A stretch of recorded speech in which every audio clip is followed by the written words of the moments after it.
Hi, this is Kim, or Canva42, continuing my playthrough of Danganronpa Trigger Happy Havoc on PlayStation 4. We're also breaking in the new controller today. You might have noticed the last couple of streams I've had a bit of a drift going. I have just replaced my controller with a beautiful red Ferrari, the lovely volcanic red controller that I am sure will go faster.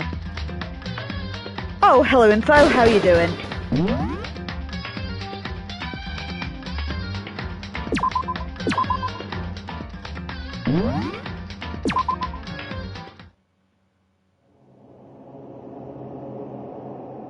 I'm also good, thank you. Glad you are too. It is a lovely sunny Saturday here. My cat is currently trying to eat a cake case for some reason, and I'm ready to go. So anyway, just to summarise last time... Oh, actually, before I begin, just be aware, I mentioned it briefly at the end of last stream, but I thought I'd get it in the start here. I have the Canva42 YouTube channel as well. Over on there at the moment, I am also doing a kind of ad hoc live stream of Final Fantasy VII Rebirth. That's a silent stream, it's just gameplay footage with no narrative, but I just really wanted to test out how live streaming worked on YouTube, so I thought I'd give that a try. There are 3 episodes up at the moment, though the last one was just me exploring the map mainly, though please check it out if you're interested. Anyway, back to Danganronpa. Last time we played through, we just finished the first class trial. We started off with 15 students, we're now down to 12. Junko was killed by Monokuma for breaking the rules, Sayaka was murdered, and Leon turned out to be her murderer and was executed when we identified him in the class trial. So now we're just beginning Chapter 2. Hopefully there won't be any more murders, but, you know, we ain't gonna be that lucky.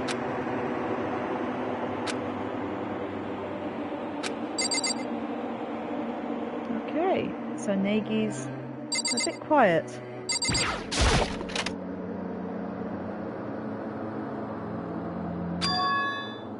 It's gone. She really is gone. It's almost like there was never anything to begin with. Every last sign of Sayaka's existence has disappeared without a trace. It's just like he said. After the class trial, before we took the elevator back up, Monokuma told us. I almost forgot. Since the last class trial is over, I'll go ahead and dispose of all the corpses. It's okay. No need to thank me. Just seeing your delighted smiling faces is enough thanks for me. After all, nobody wants to look at a rotting corpse every day. That can't be good for your health.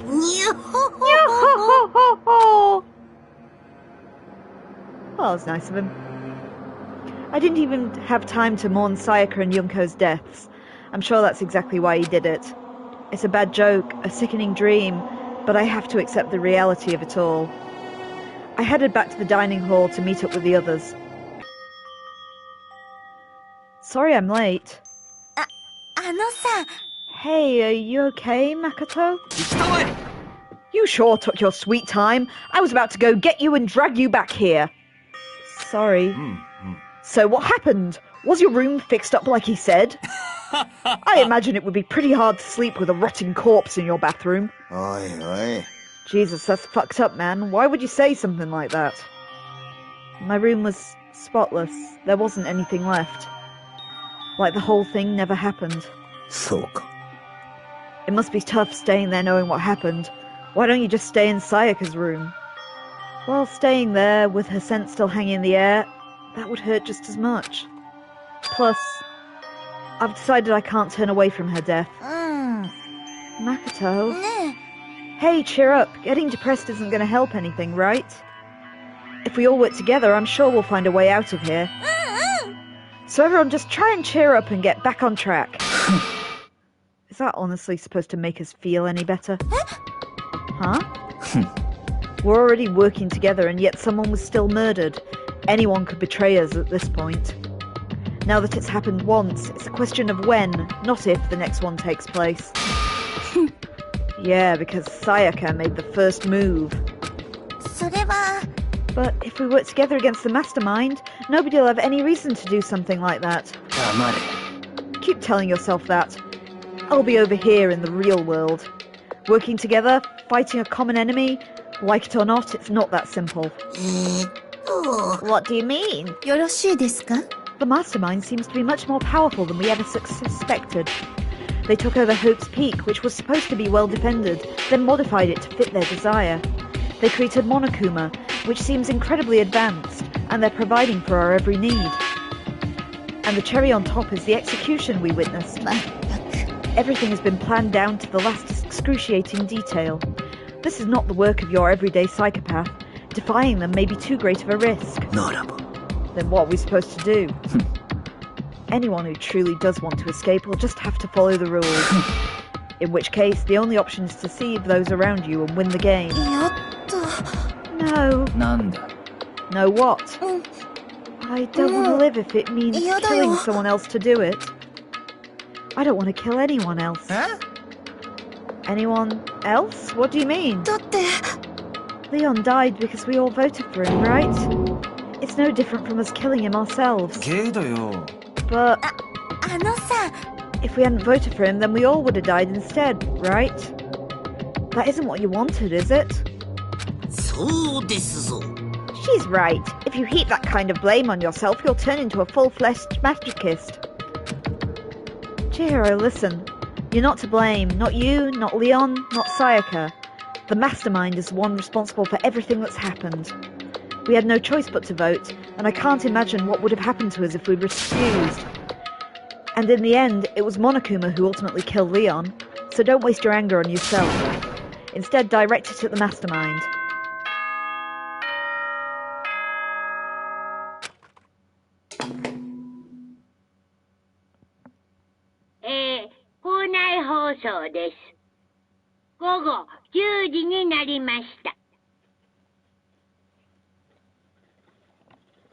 Sorry, I've just got to stop my cat. She's stealing a cake. Way to disrupt Monokuma. No, that's my cake. It's my emergency sugar. Off, Tia. Tia, no cake. Anyway.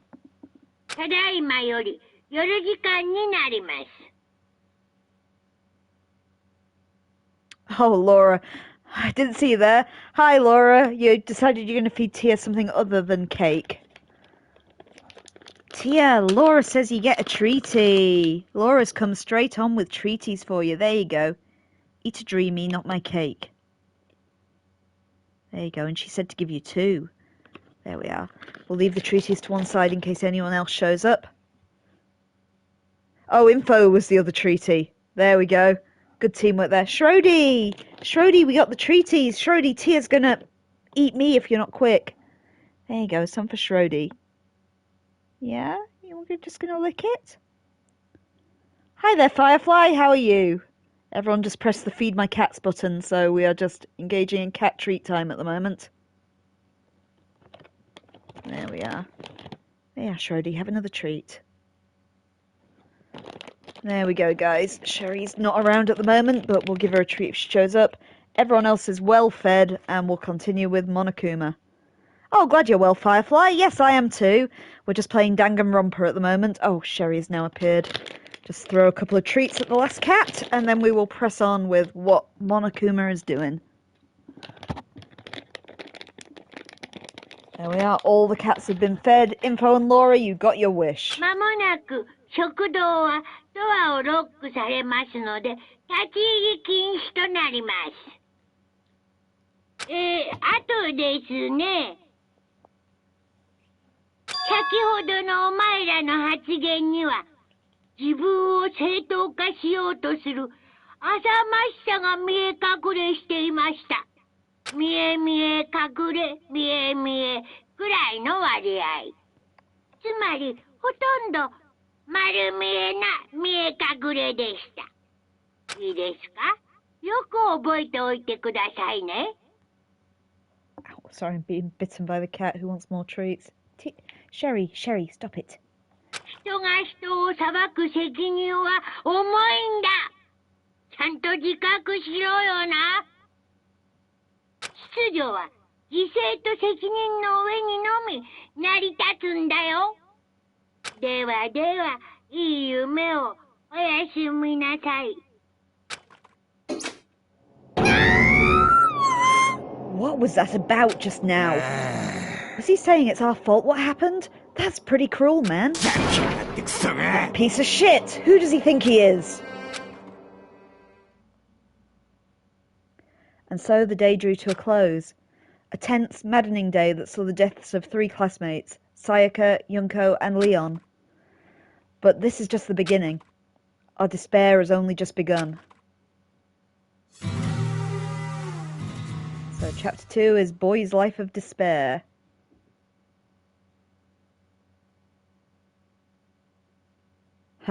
No, sorry Firefly, there is some voiceovers in the game, but it's all in Japanese. Any English you hear is me trying to do different voices. I woke up the next day to Monokuma's normal morning announcement. Then he called us to the gym. What's he going to do to us this time? We were practically frozen with fear, but Monokuma was determined to get us involved in his little game. And with that goal in mind, he began it.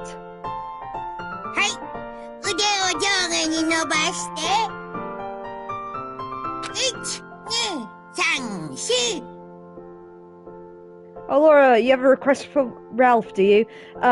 Just request what you want in the chat and I will get to that for you. While we do the calisthenics.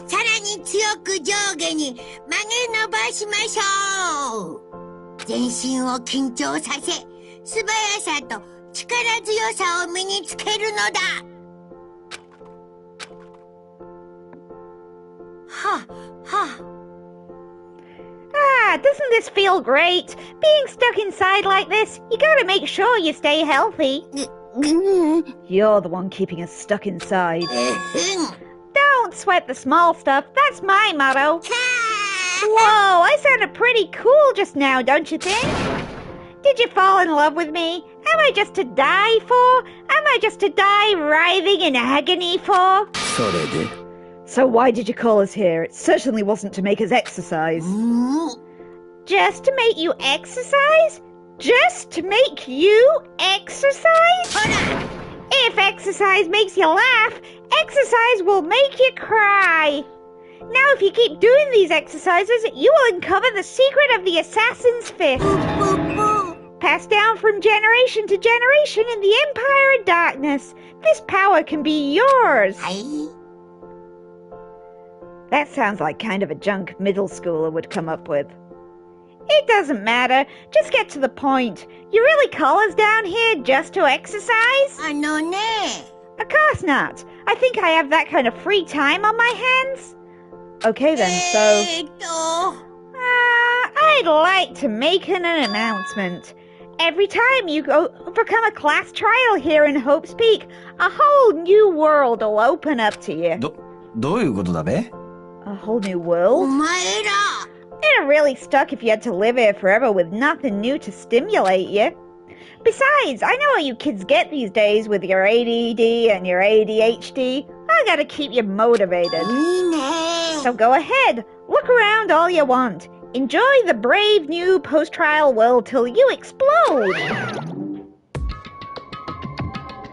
Tia, stop being a dick. Come on. Chewing the edge of the monitor now.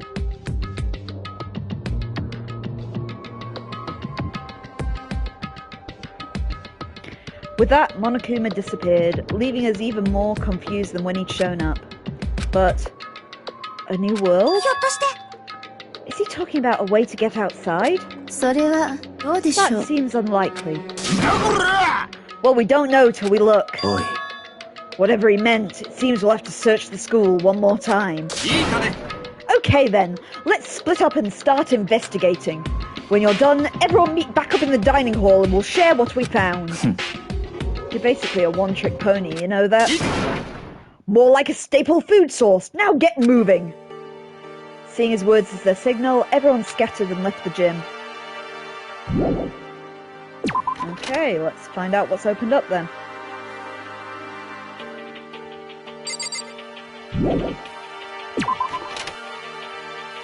Okay, so we're looking for something new. Ooh, stairs!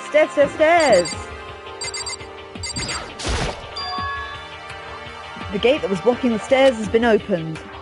Is this what Monokuma meant by a new world? If so, what's up there?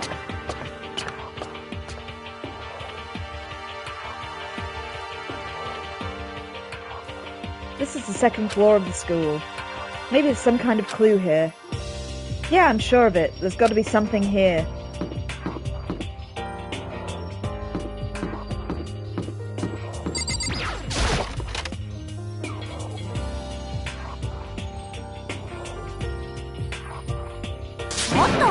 Oh, Makoto, guess what?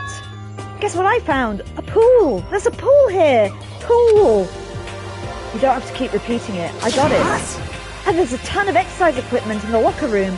Sakura's going to go nuts when she finds out. Yeah, you're right about that.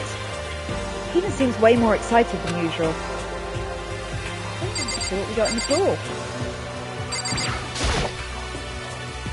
There are a bunch of different pool-related items on the shelf. Really just got to spend those coins. We got loads of them at the moment. It looks like one of these lifesaver flotation donuts. Okay, looking at the machine gun seems the obvious. Is that a real gun? It's not like we're at war here. Why would we need something like that here?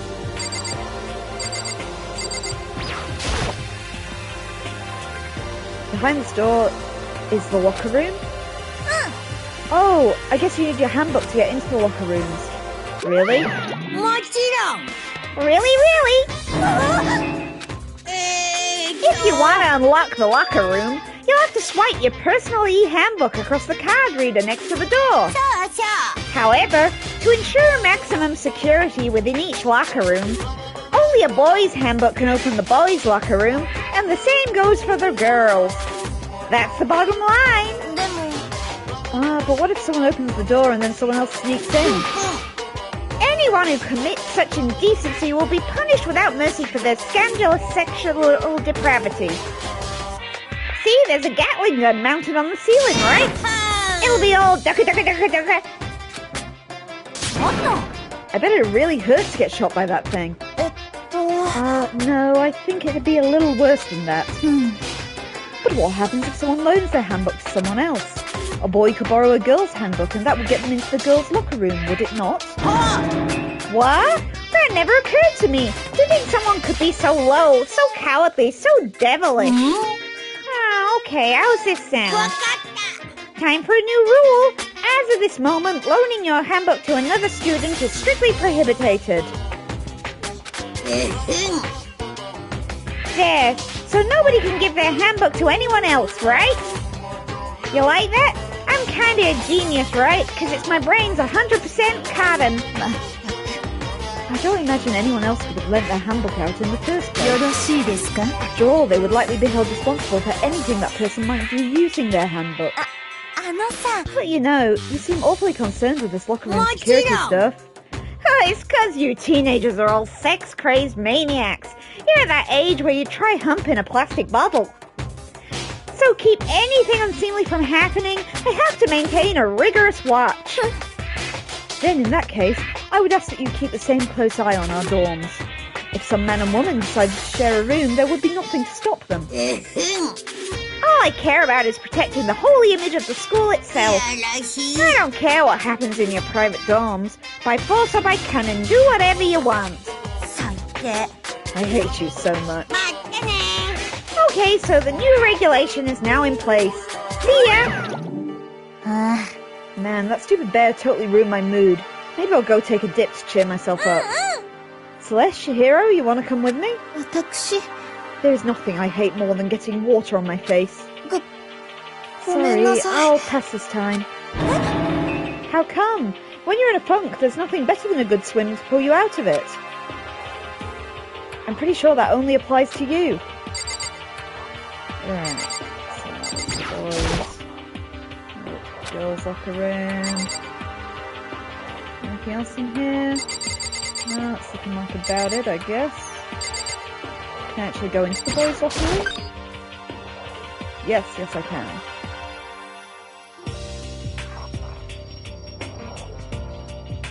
Okay, what weird shit have we got in here? I'm starving for information from the outside world. If only there was a TV that worked. Now that is an interesting poster.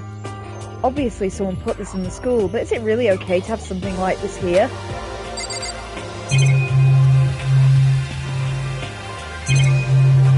Really a lot to look at in the locker room.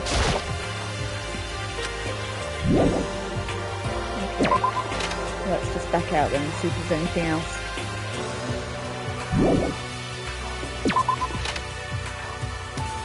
Right, so that was the pool we checked out, which was the first door. That's my map. So there's the pool and changing rooms, toilets, another little schoolroom. Okay, there's that thing with the paper on it, and the thing with the book. Let's try those doors, so we at least know what they are. Facing it? Yeah. Oh, the paper room's off the book room, okay. Oh, library! That will be the book room then. Place where books live.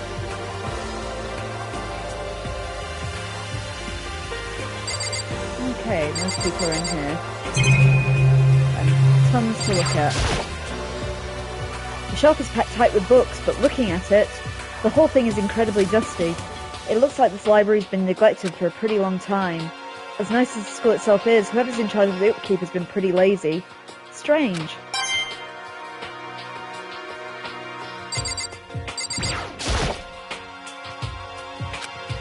They're all saying a similar thing.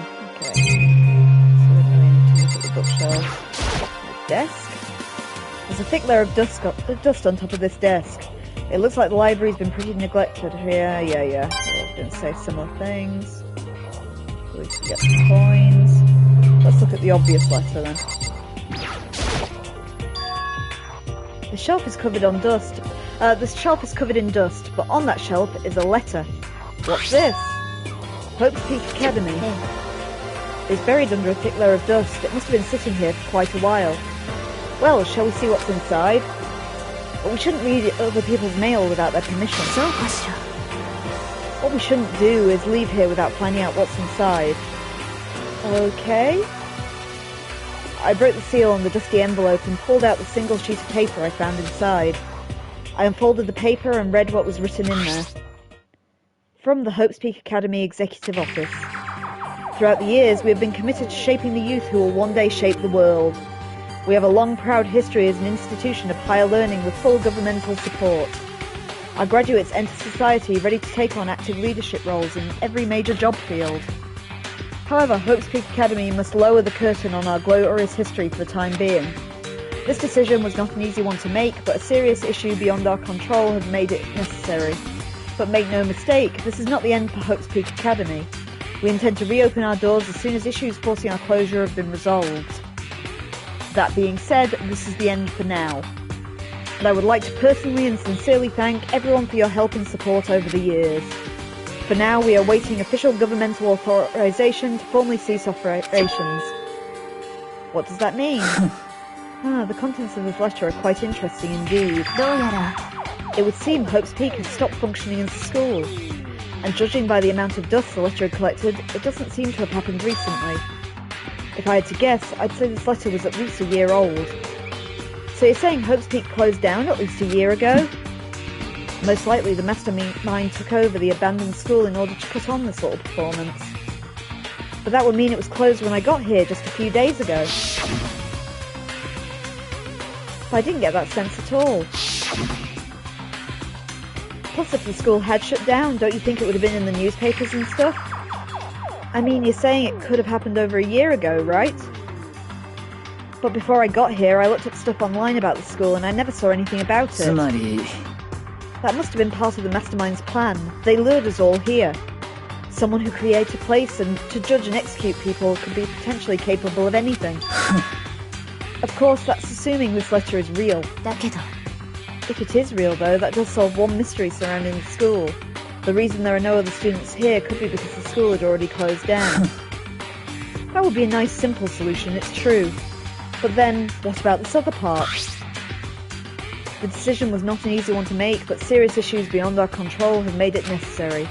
But make no mistake, this is not the end for Hope's Peak Academy. We intend to reopen our doors as soon as the issues forcing our closure have been resolved. What do they mean by serious issues? That's apparently why the school had to close. Is there any connection between that and what's happening to us now? If the two events are in fact connected, uncovering that connection will be a useful clue on top of figuring out the mastermind's motive. Although I can't really say any more until we find out more details. So in other words, the mastermind knows the truth right now. The mastermind's motive.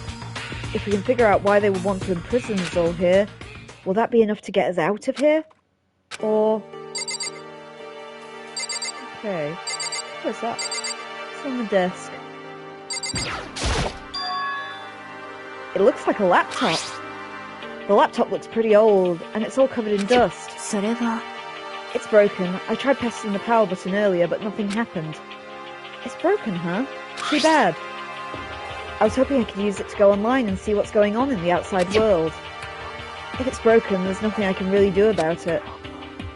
Anyway, now I have a pretty good idea of what's on the second floor, but I didn't see anything that might lead to any kind of exit or anything. All I can do now is hope that someone else found something worthwhile. I guess I better head back to the dining hall as soon as possible.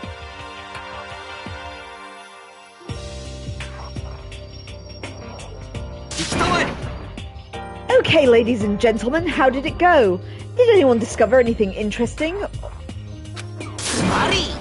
There's a library. And a pool! A freaking pool and locker rooms filled with exercise equipment.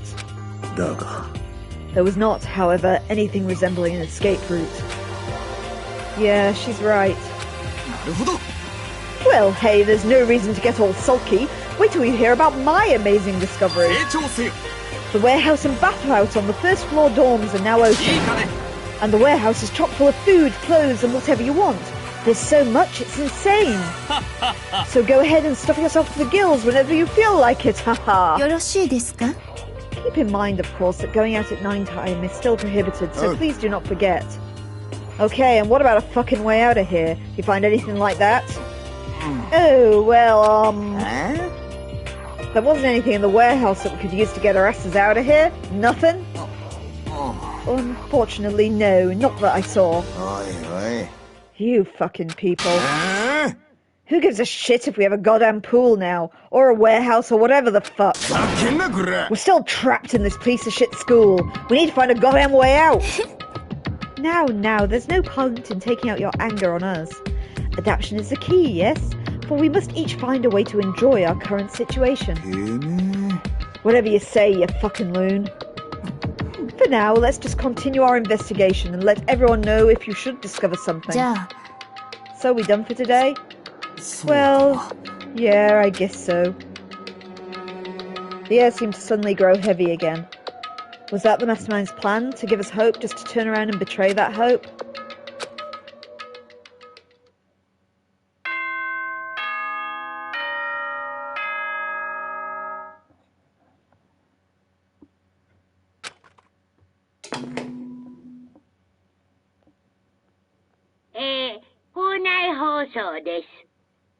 午後10時になりました。ただいまより夜時間になります。まもなく食堂はドアをロックされますので、立ち入り禁止となります。ではでは、いい夢を。おやすみなさい。We all promised not to leave our rooms during the night time. There's not much else to do. I guess I'll just go to bed.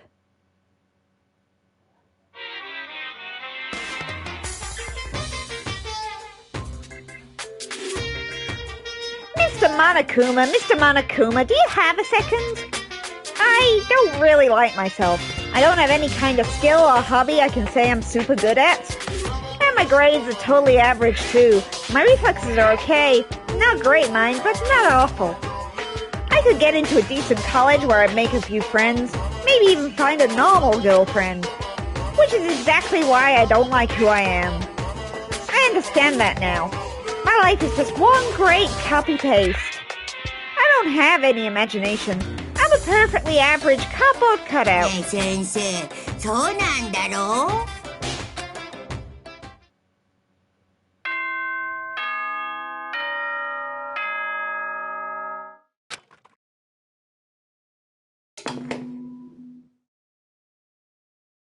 お前ら、おはようございます。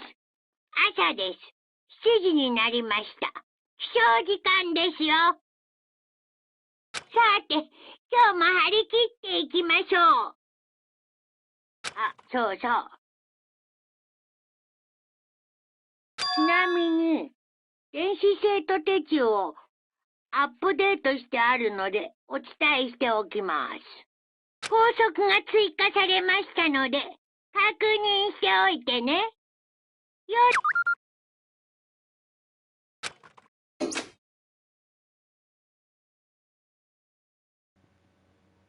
Sorry, that wasn't quite enough time to stuff a cake in my mouth.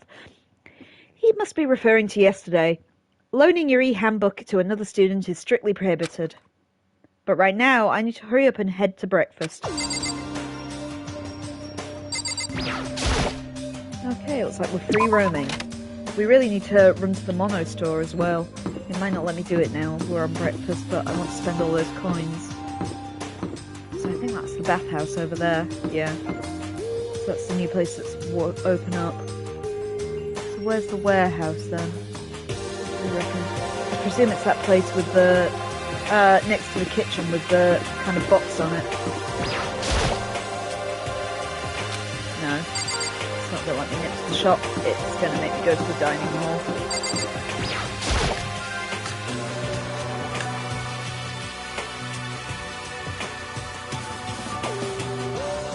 Naegi! Morning, Makoto. Good morning. Is everyone here already? You! Nope, still waiting on Byakuya and Taka. Byaka's no surprise, but it's strange Taka's not here yet. Knowing Taka, I imagine he's trying to get the King of Tardiness up and out of bed. I'm sure they'll be here soon. Just be patient. I don't mind waiting for them, but there is one problem. Which is... I am thirsty. How the hell's that a problem? Hifumi, would you make me some tea? Huh? Milk tea, if you please. Well, Why me? Your roundish figure reminds me of the owner of the coffee shop I used to frequent. That's your reason? いいですわね。 I can feel my throat drying out. Quickly, please. Okay. Apparently unable to refuse Celeste's order, Hifumi sulked his way into the kitchen. And a few minutes later... Thank you for waiting. Hifumi reappeared with a tray in his hand, the gentle aroma growing stronger as he approached. Finally. You could have made some for the rest of us, you know. ありえませんな、常識的に考えて。 I emphatically define you're not my type at all. It's all about the law of causality. Basic instinct, act and react. Well then, if you don't mind. A small smile played across her lips as she held the teacup delicately in hand. Wait. She cocked her head to the side and threw the cup as hard as she could at the wall. What the? Hey, what are you doing, my little white rabbit? I hate this kind of tea. I don't understand. そうですわね。 Imagine we are at the coffee shop, just any normal everyday cafe. I sit down and order some tea. They ask me, would you like lemon or milk? Now further imagine I replied, yes, I would like milk tea, please. In that case, along with my tea, they may bring me a small container of milk, yes? But this is not for me. I am amongst those who prefer the milk to be part of the process from the outset. The fragrance is just so overwhelmingly sweet that way. Oh, sorry. Adding milk or lemon right before you drink is like dousing your fries in ketchup, mere condiments.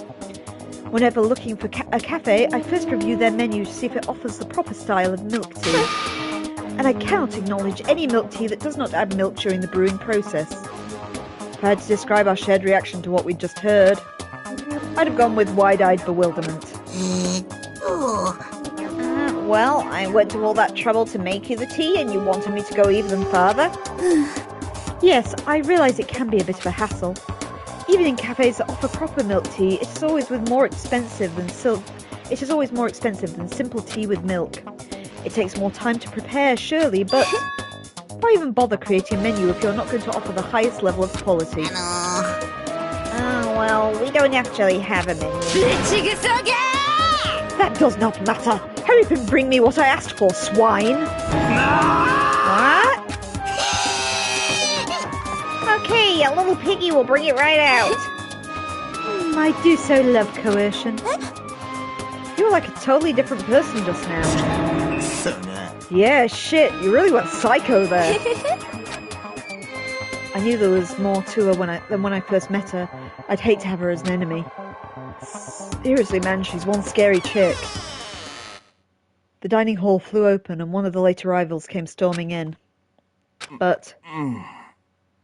Bad news, everyone! There's a mystery afoot! Huh? What happened? It would seem Byakuya refuses to leave his room. I stood there pressing on his doorbell over and over, but he never showed himself. Maybe he just wasn't there. I'd like to think so too, but I'm worried something might have happened to him. What he meant by that was... He didn't have to say anything else. Everyone understood exactly what he might mean. It might be a good idea if we all split up and go look for him. I was about to go suggest the same thing. Stop trying to one-up everyone. Okay then, I'll go check his room one more time. I'm just gonna keep hammering that button until I get a response. Good. Very well, the rest of us can go and check the rest of the building. Yeah, before it's too, late.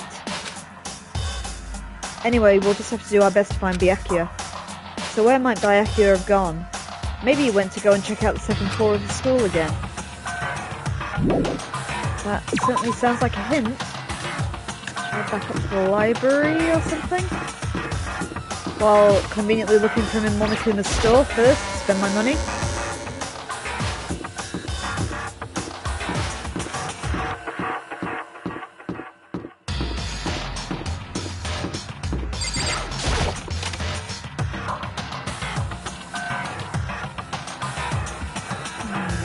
Gotcha time.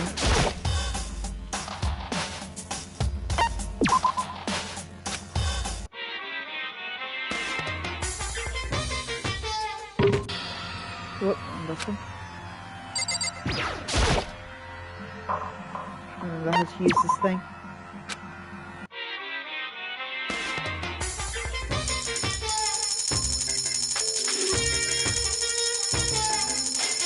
Do I get if I dunk all my coins into it?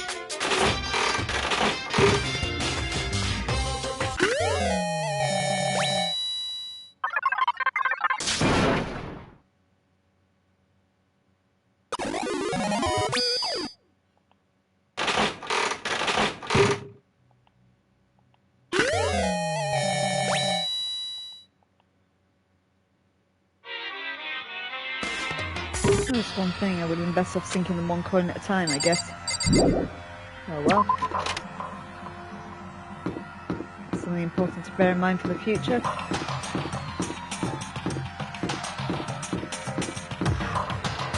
think that's turned around. Maybe we should fast travel. Which is that button.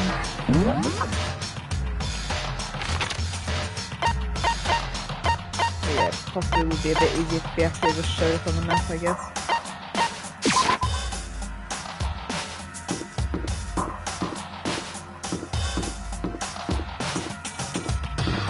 I can't imagine Byakuya being inside the swimming pool. If it's hinting second floor, I'd say the library. When I opened the door to the library and looked inside, I cried out in sudden surprise. Byakuya! Of all the things I'd imagined, this most definitely wasn't one of them. 何やってんの？釣りでもやってるように見えるか？読書中だ。静かにしろ。ごめん。じゃなくてさ、こんなとこで何やってんの？みんな心配して探してるんだよ。どうして探されなければならない？だって朝はみんなで集まって朝食って。約束だったでしょ。約束？まったく。ゆっくり読書もできないのか。Byakuya snapped his book shut and slowly stood up, smooth and silent as a shadow. Meanwhile, the others must have heard me yell and started showing up, one after another. Byakuya, so this is where you've been hiding. The heck you doing here, man? We were very concerned. Well, you had no reason to be. I was just reading. I've never read such a coarse novel before, but it might prove useful at some point. それは What were you reading? A mystery novel. Wait, so you're gonna use what you're learning there to betray us? Don't be stupid. Yeah. It's just something to keep in mind. Yeah, what? 当然だ。 If I decide to fight, of course I'll come up with something original. Otherwise, this game of ours will be totally boring, right? It's not often you get to take part in such a high-stakes, high-tension activity. So if you're going to do it, you have to make sure it's entertaining, His words sent a chill down my spine. There was an undeniable smile on his face as he spoke. He looked like he was actually enjoying himself. Enjoying this deranged killing game. What do you mean, game? That's fucked up! But it is a game. It's a game of life and death which can only have one winner. That's all there is to it. He's right, it's a zero-sum game. Huh? It's part of game theory, a mathematical model. In game theory, what we are going through now is called a zero-sum game. This type of game, in order for one person to gain something, the other must necessarily lose something.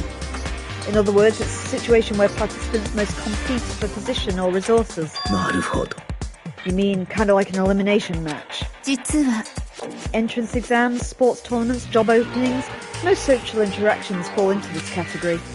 Everyone must scramble to obtain something which is limited. For you to succeed, someone else must fail.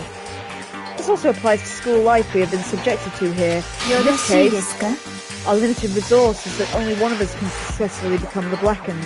つまり So this game was designed from the beginning to force one of us to try and defeat all the others.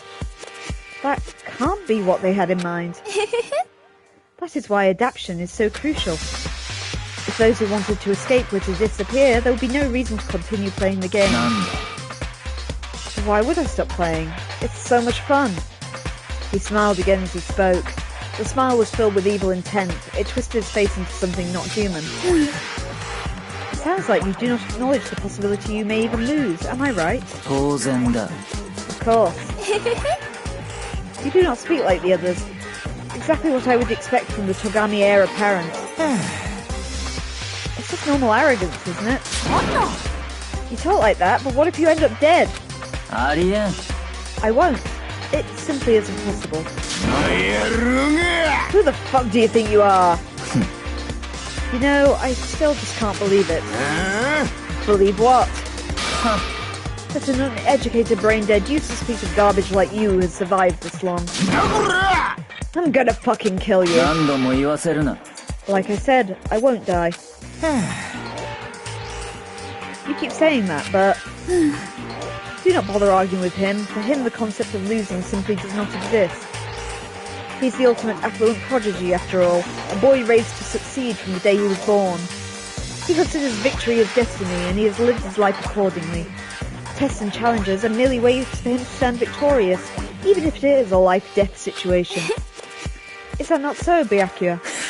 At least one of you seems to understand. 素敵ですわ This is because I am the same as you. Games are meant to be won. やめろ Are you trying to suggest we're on the same level? Close that vulgar mouth of yours. あら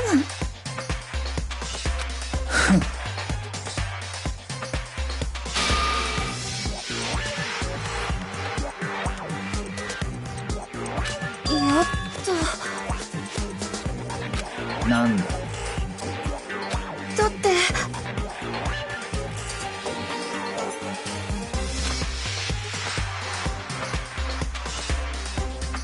そんなの絶対にダメだよ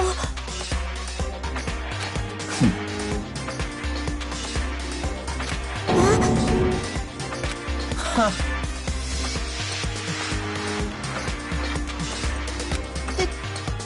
でもなんだ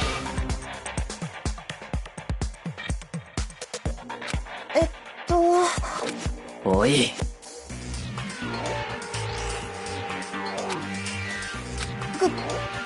ごめんなさいふざけんなこら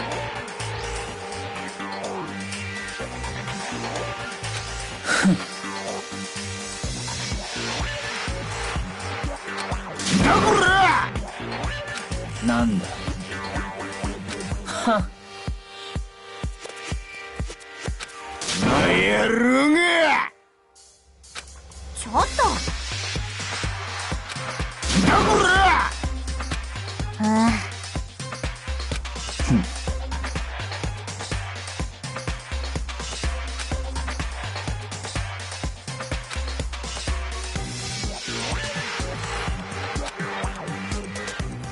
ありえん。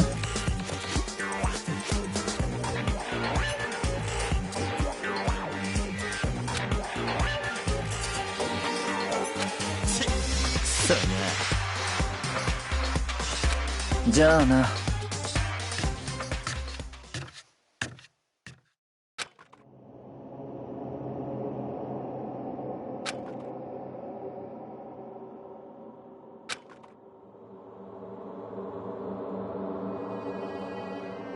ゲイだよ。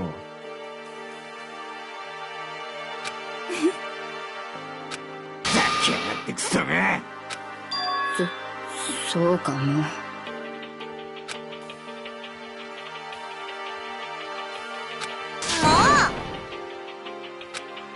どうせ。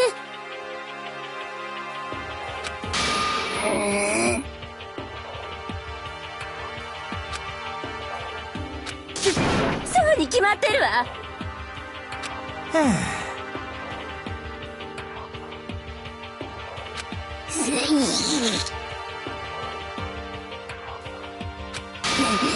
なんなのよ。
おう。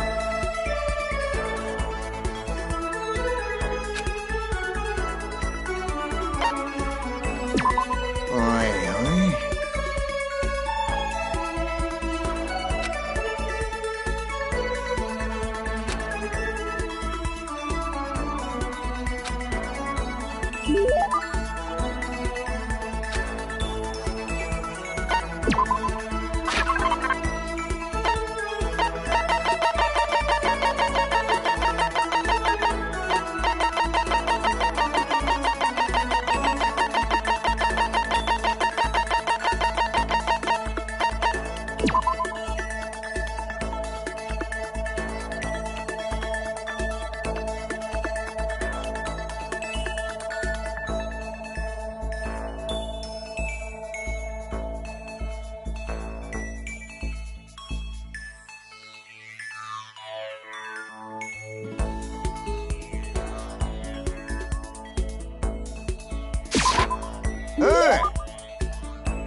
おう。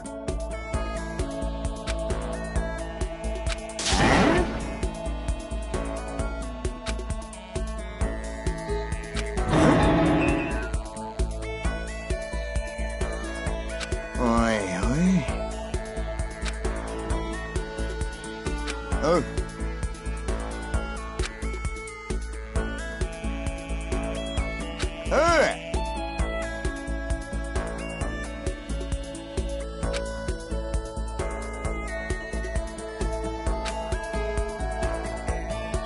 ふざけんなこら。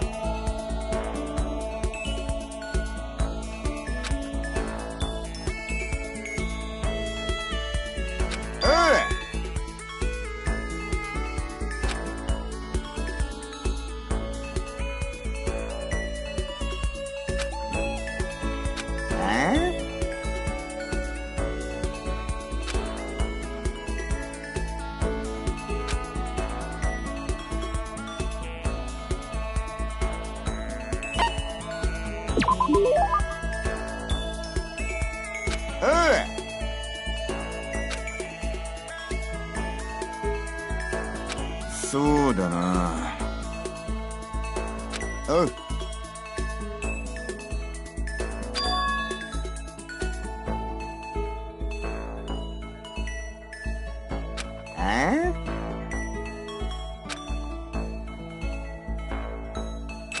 そういや。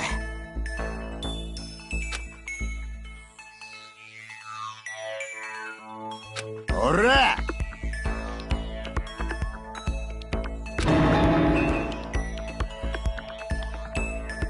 ふざけんなこら。ちっ、くそな。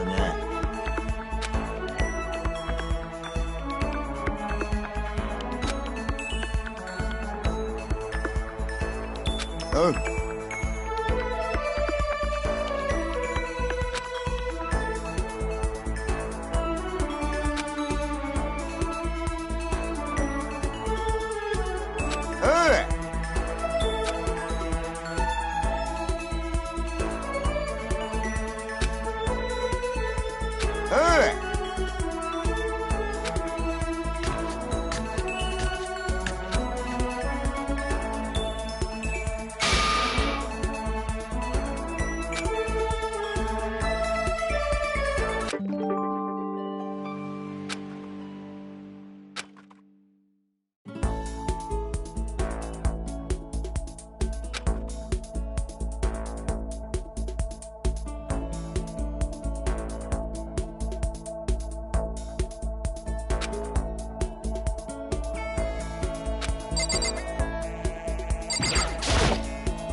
だが、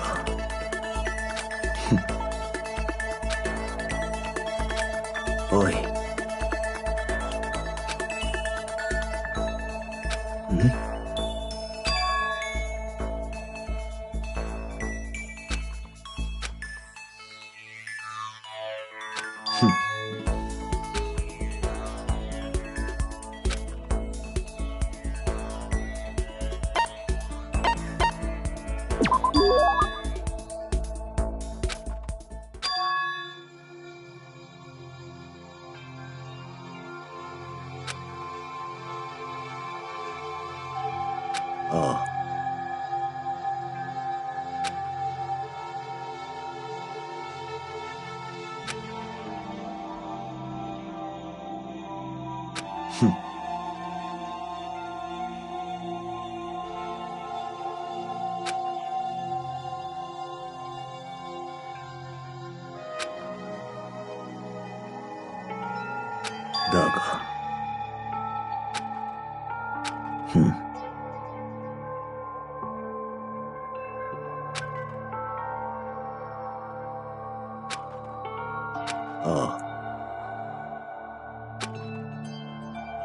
だが、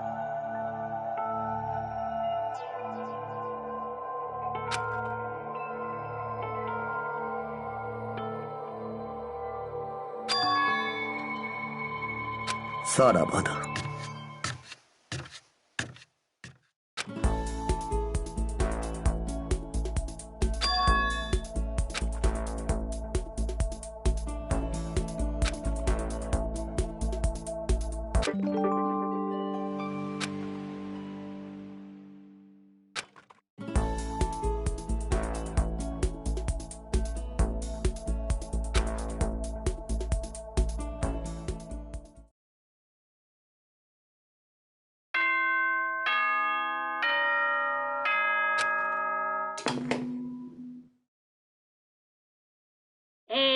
校内放送です。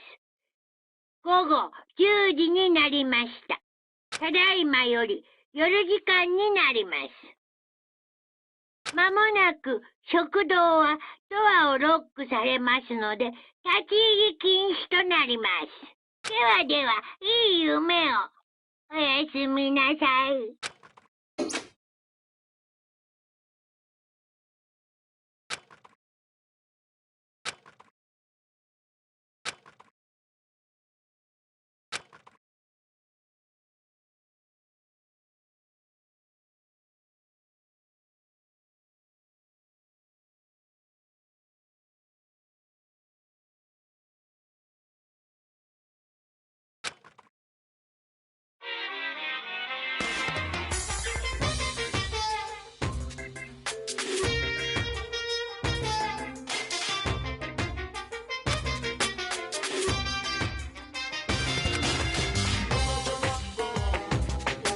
麗な大きな鏡をじっと見つめてしまう。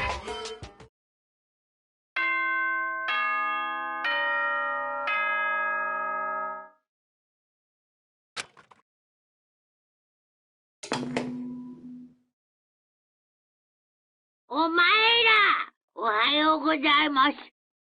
朝です。7時になりました。さて、今日も張り切っていきましょう。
リアルな話。いい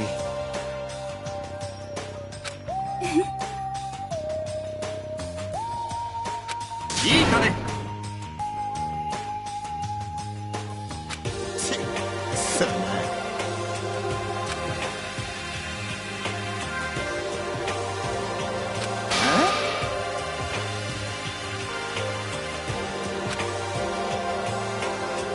その通りだ。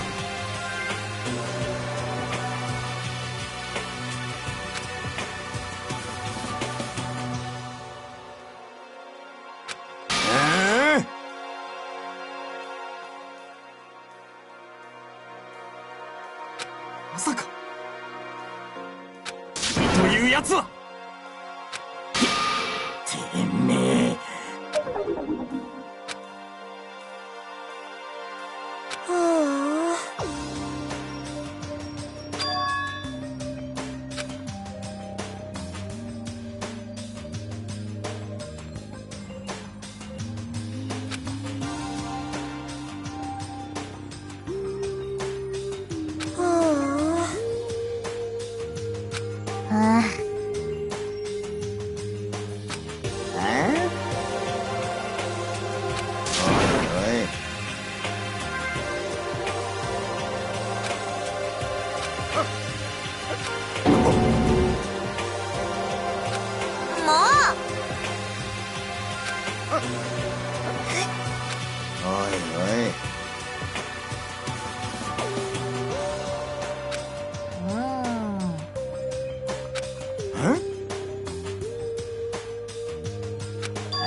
そうだよ。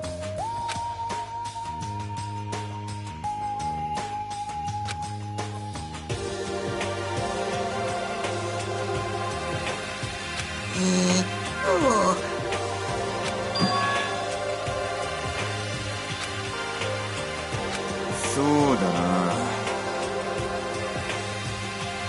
おう。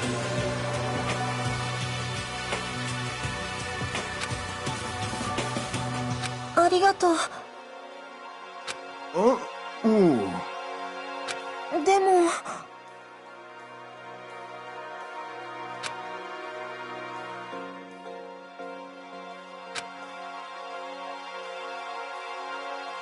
えっと。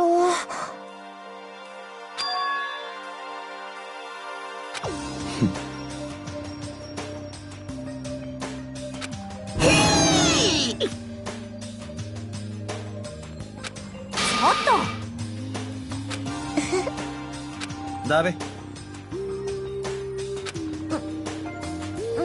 ありがとう。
何よ。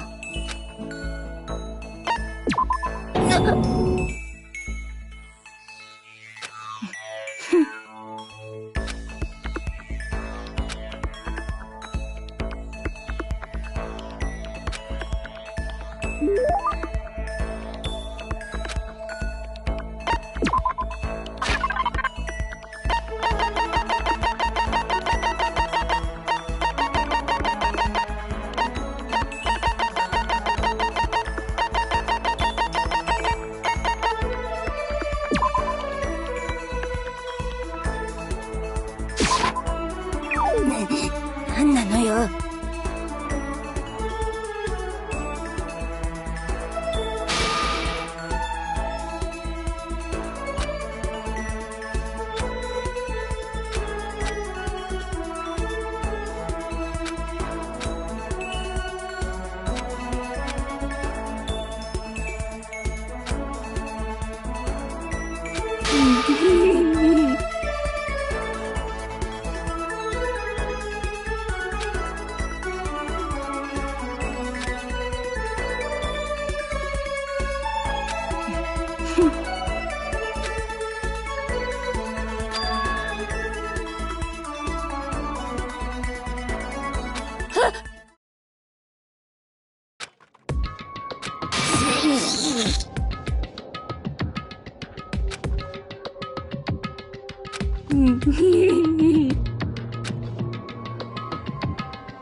どうせ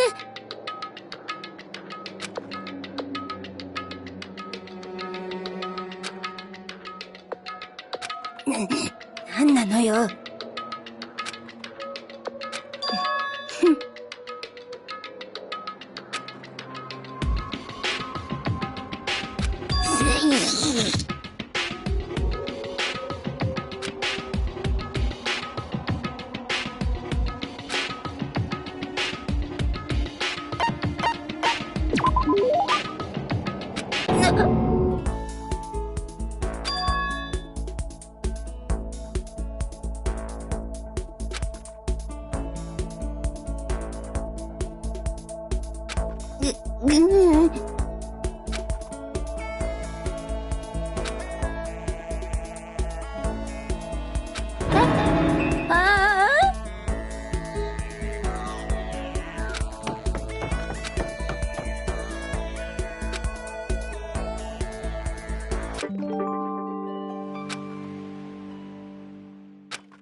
行きたまえ。おら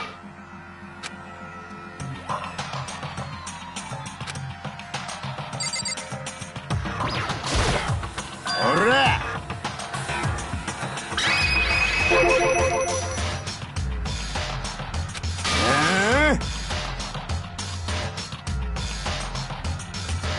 空気が乱れる。というやつは。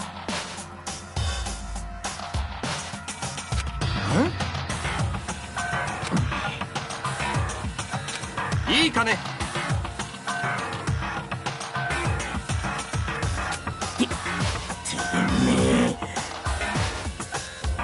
その通りだ。やんのかこら。いいかね。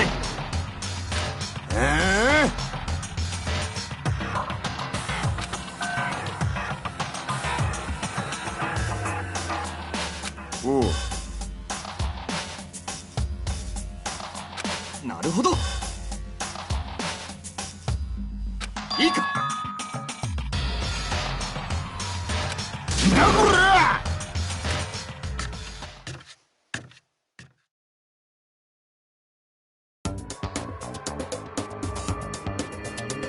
ざけんなこら。というやつは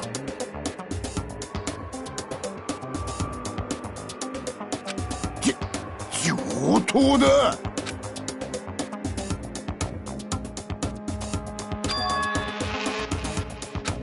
やるが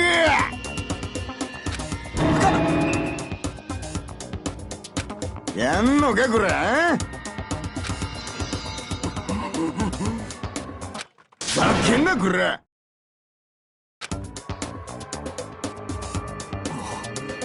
大和田君だこら。学ランを脱いでもいいんだぞ。今なら笑うだけで許してやろう。人の心配より自分の心配したらどうだ。顔が真っ赤じゃねえか。温泉の猿かてめえは。顔が赤いのは生まれつきだ。痩せ我慢してんじゃね痩せ我慢だと僕はまだまだ余裕だよ。鍋焼きうどんでも食べたいくらいだ。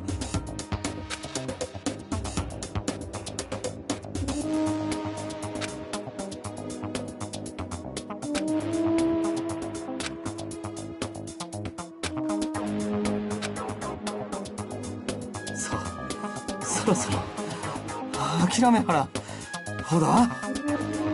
てめえこそろれつが回ってねえぞ。何を言う。僕はまだまだ余裕やよ。むしろ逆に寒くなってきてるくらいや。やべえじゃねえかそれ。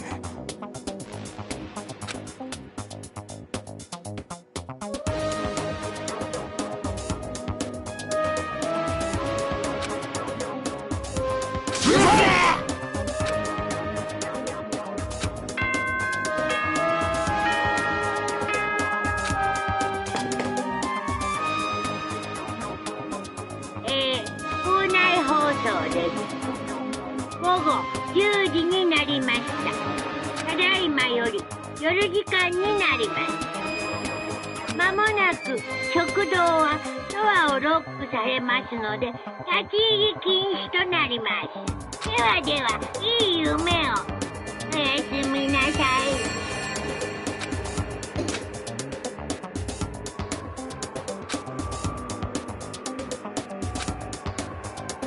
勝負に引き分けなど存在しない。勝つか負けるか、これだけが大事なのか。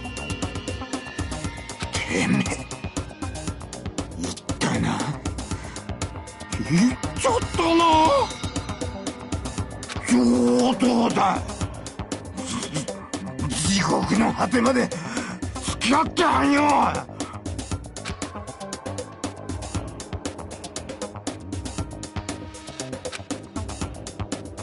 おう。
わからないから生きているのです。だからこそ必死こいて生きているのです。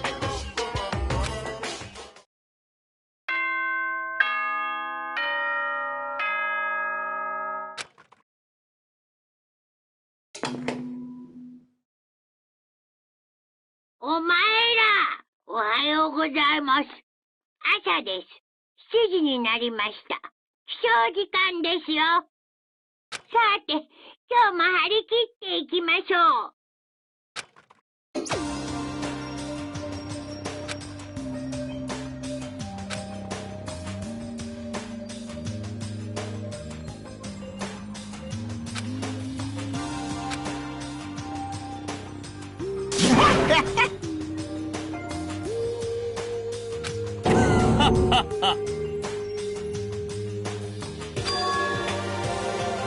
おい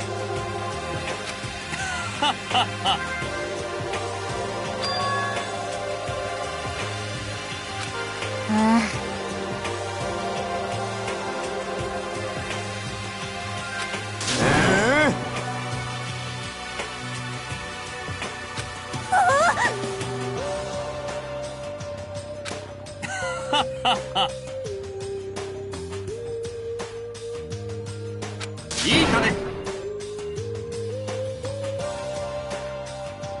なあ兄弟。そうだろうそうだろう。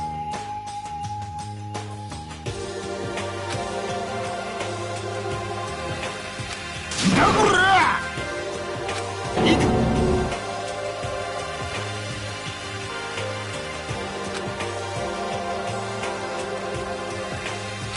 なるほど。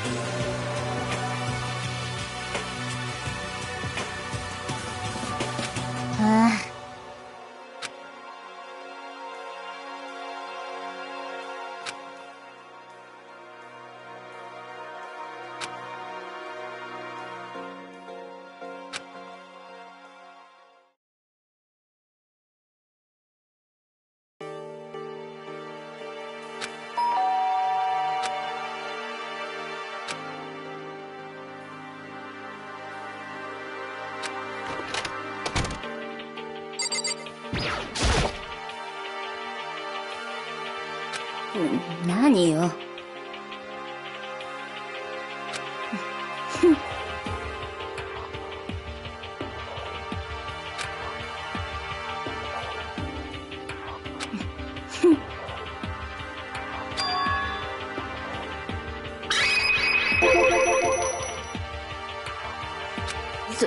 それは。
いた。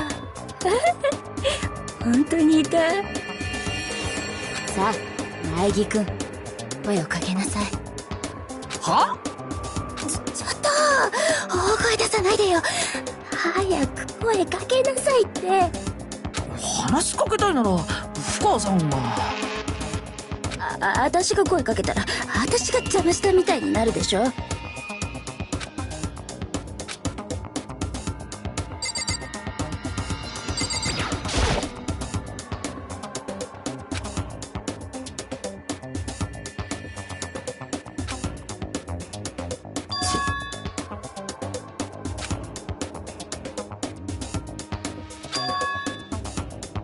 当然だ。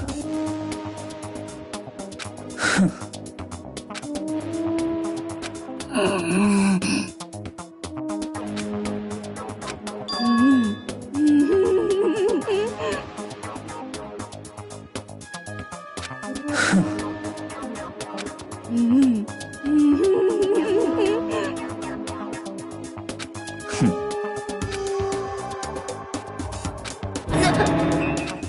何度も言わせるな。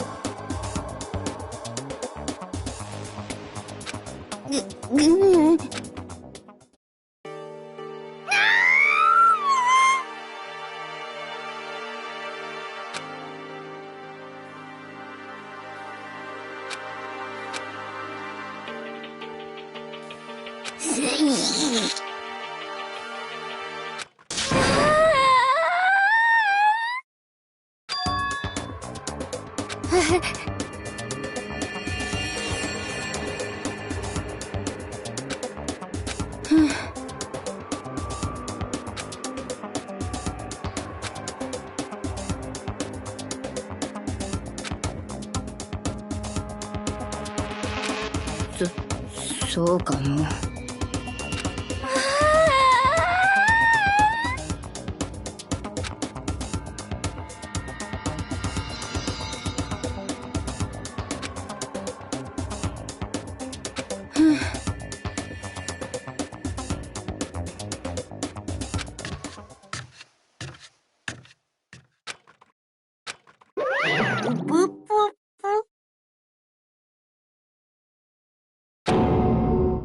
ドキドキ。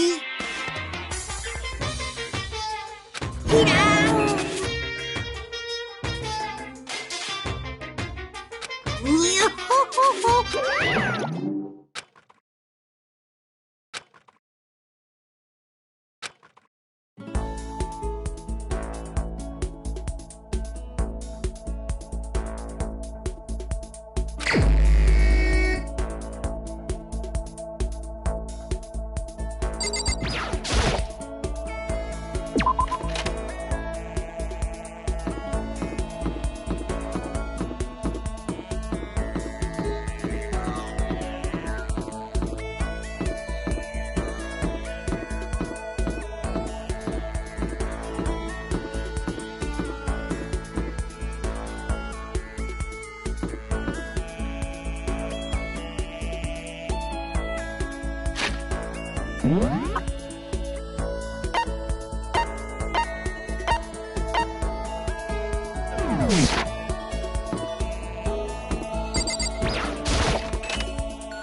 おい。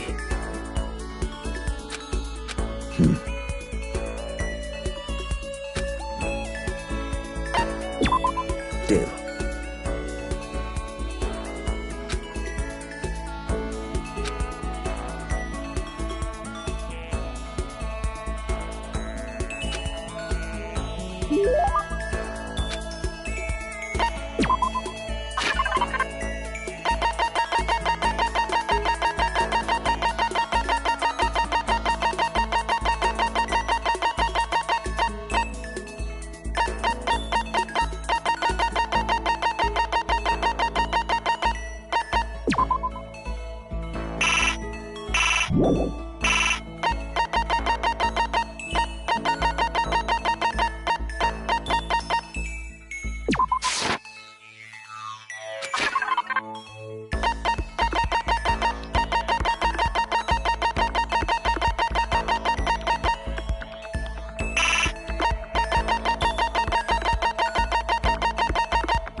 校内放送。まもなく夜時間となりますが、その前に、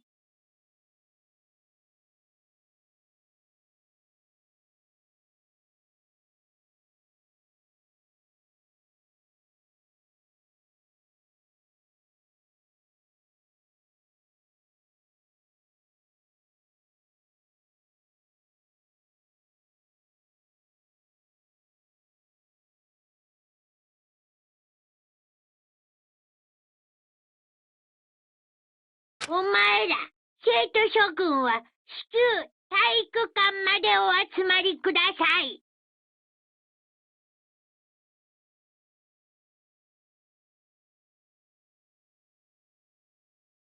エマージェンシー、エマージェンシー。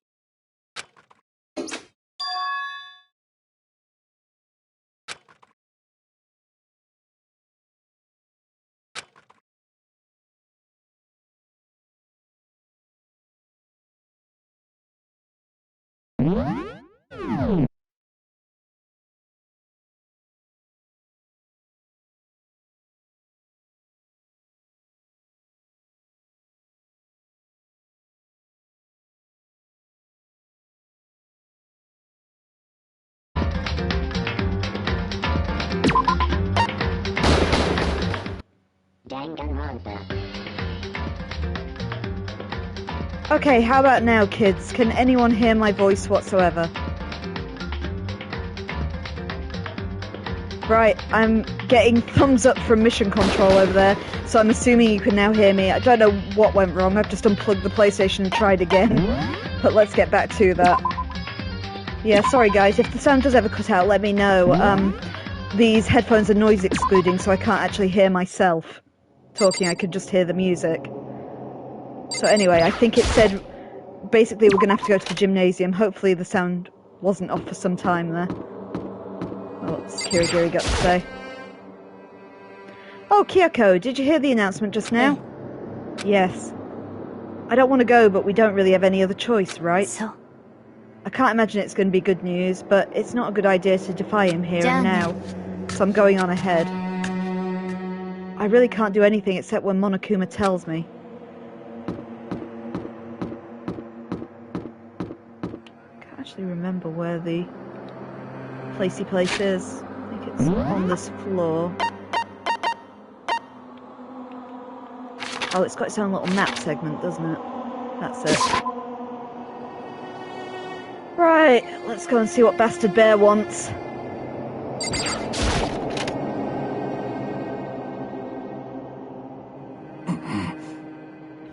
Asking us to gather together all of a sudden like this, what could he possibly want? Sate.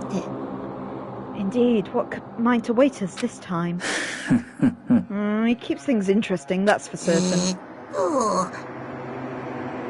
How is that funny? Can't you smile like a normal person once in a while? Like how the housewife on a classic TV show smiles at the end of an episode? Something totally messed up with you if you can't laugh at a time like this. Which of us is actually messed up, What's that supposed to mean? Nothing in particular, just admiring, that's all. I don't want to kill anyone, but I also don't want to stay here living in blind denial day after day. I was just admiring how you could live like that and still keep your sanity. I'm not in denial. That reminds me, remember how you keep talking about how the police or whoever will come and help us? How'd that turn out? It seems to me like there's no sign of whatever of potential rescue. That's just... I wonder what actually happened. It's strange, it's true. There's no way the police wouldn't know about this. We're right in the middle of a major urban area. The police suck. On the contrary, the mastermind might just be so powerful to take control even of the police. Oh, this might not be related, but... Then don't say it. Nope, gonna say it. It's about last night. I was in the main hall just staring off into space, when all of a sudden I heard it. You heard what? A sound that I don't really know what it was. What kind of sound? Well, like I said, I don't really know. But if I had to describe it, it was like a construction site, I guess. A construction site? I mean, I could be just making that up. I barely heard anything. Then you definitely made it up. Must have been the sound of the ocean in that head of yours. Say what? What you talking about, Toko?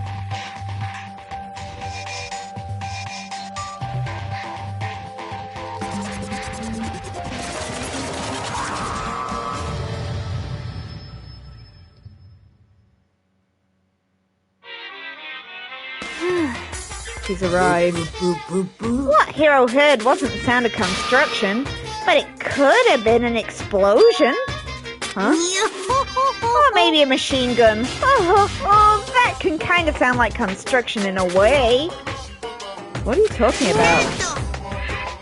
Beyond this point, my mouth is zipped. My lips are sealed and I'm fully puckered.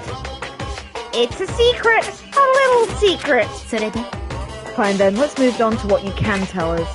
Why'd you call us all here? You don't beat around the bush, do you? Ready for me to get to the point, huh? But before that, you mind if I vent a little? I'm low on energy these days. My stitching's even losing its shine and luster. I'm thinking it's probably because of this ho-hum, boring old everyday life. I'm looking for something with a little more stimulation.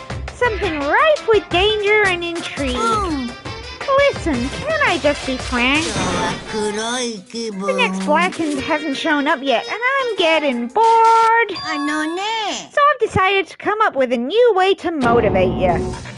Motivate? Is there another set of videos or something? You gonna show us some demented thing to try and drive us all to murder? How do you reckon, Tiamat? What's the new motive gonna be, sweetheart? And that's just waiting to see if there's more treats. Drag you to murder? What a mean thing to say. That's just awful. I don't know what you've got planned, but we're not going to kill each other anymore. No matter what you do, I swear to God we won't. Oh, that's very big talk. Do your best to bag it up, okay? Now then, with your permission, let me begin.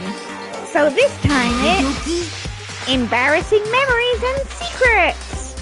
As long as you're alive, it's a given that there are things you don't want other people to know about you. So I did a little investigating of my own and I dug up some of your darkest secrets. And those embarrassing memories and secrets are all contained in the envelopes I have right here. I'm going to hand them out now, so take a second to take a peek. As Monokuma spoke, he tossed our envelopes at our feet. I quickly snatched the envelope with my name written on it. I nervously pulled out what was written inside, and my entire body went rigid. Makoto wet the bed until he was in the 5th grade. What? How? How'd you find out about this? Everyone started talking all at once.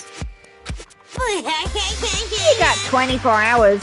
If someone doesn't become blackened by then, all your deepest, darkest secrets and most embarrassing secrets will be exposed to the world. Maybe I'll roll by a crowded intersection in a van strapped with loudspeakers and just spill the beans. Wouldn't that be so embarrassing? So that's what you meant by motivate. Yeah, you got it. They're all pretty and pleasant. Trust me, none of you want me to reveal that stuff, alright? It's definitely something I'd rather people not know, but we'd never kill someone over something like that. What'd you say? He's right. Your plan is doomed to fail. No one's going to murder someone for this kind of thing. No. Is it because, for better or for worse, your memory is still a way to connect to the outside world? I have stuff I wouldn't want anyone to know no matter what, so I assumed you'd all be the same. Which is why I put so much effort into preparing this next motive. Man, you're saying you really won't kill each other with this stuff? That just sucks. Okay then, in 24 hours I'll expose your secrets just to make myself feel a bit better. So sad, so depressed, fared not well. With an almost convincing look of dejection on his face, Monokuma receded into the gym's depths. I didn't know what to expect at first, but maybe we dodged a bullet on this one. I mean, yeah, having those secrets revealed is going to be totally embarrassing. But that's seriously not enough to give someone a reason to kill, right? Good news, everyone, I have a brilliant idea. Why don't we just confess the secrets in those envelopes right here and right now? If we do that, any and all motive for murder will vanish. Pretty smart, right? Okay, so my embarrassing thing is... I don't want to hear your stupid story. What? Besides, I don't want to talk about it. I don't care what anyone says. I'm not going to talk about mine. Neither do I. Not because it's unpleasant, but because it's impossible. Well, it's just in human nature to want to hear what you say is impossible. Come on, it'll be good for you. Absolutely not. グリグリ。 It's okay. Just a little bit. Come on, come on. As I said. さこれ Come on. Said I don't want to talk about it, you human bag of lard. I agree with them. There's no need to discuss it. What do you think, Chihiro? ごめんなさ Sorry, い。 I don't want to talk about it right now. But I also don't want to leave things the way they are, so maybe I'll talk about it later. After I try my best to become strong, then I can tell everyone. あのさ、 If you don't want to talk about it, you don't have to. I'm not super excited to talk about it either. そうだな。 If everyone's that much against it, even if my bro's the one who suggested it, I gotta say no. Well, that's okay then. Either way, it's just a few secrets. I'm sure no one's about to kill anybody over it. Hope you're right. A secret so bad you'd kill someone to keep it. Nobody's got something like that, right? Okay, I'll stop with the secret talk, but each of us has 24 hours to get ready. Having our secrets exposed is not going to be fun, but it's not like we're going to die because of it. So, you know, don't do anything hasty. The way you keep repeating it kind of makes me worry even more. Oh, sorry. I know it's going to be tough, but...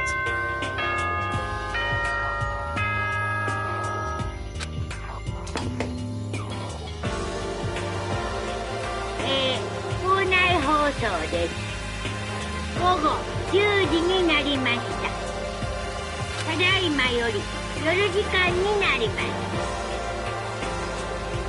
まもなく食堂はドアをロックされますので立ち入り禁止となります。ではでは、いい夢を。おやすみなさい。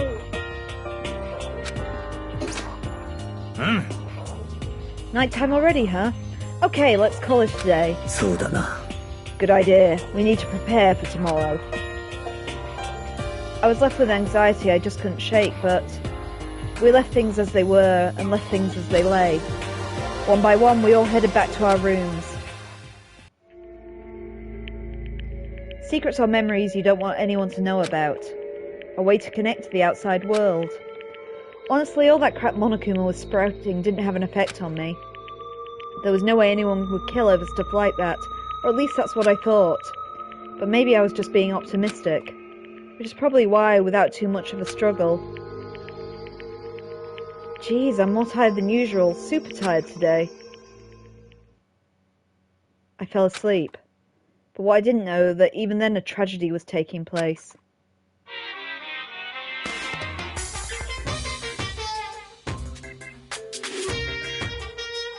Hey, do you have a second? I want to confide in you. It's about the prevailing world attitude right now. The difference between passive and active, I mean. For example, it's the difference between like, oops, I killed him, and yeah, that's right, I killed him. Amazingly, there are tons of people who don't understand the difference. Can you believe it? But there's a huge difference between oops and that's right. You know what I'm saying, right? Anyone can kill someone in the heat of the moment, but surprisingly few can do it with calculated intent. To make that choice, then put it into action, that's way harder than just letting your emotions lead you. It's all about preparation, resolve. So maybe you're wondering what's the point I'm trying to make? 僕にもさっぱりなんだ。行間を読んでくれたまえよ。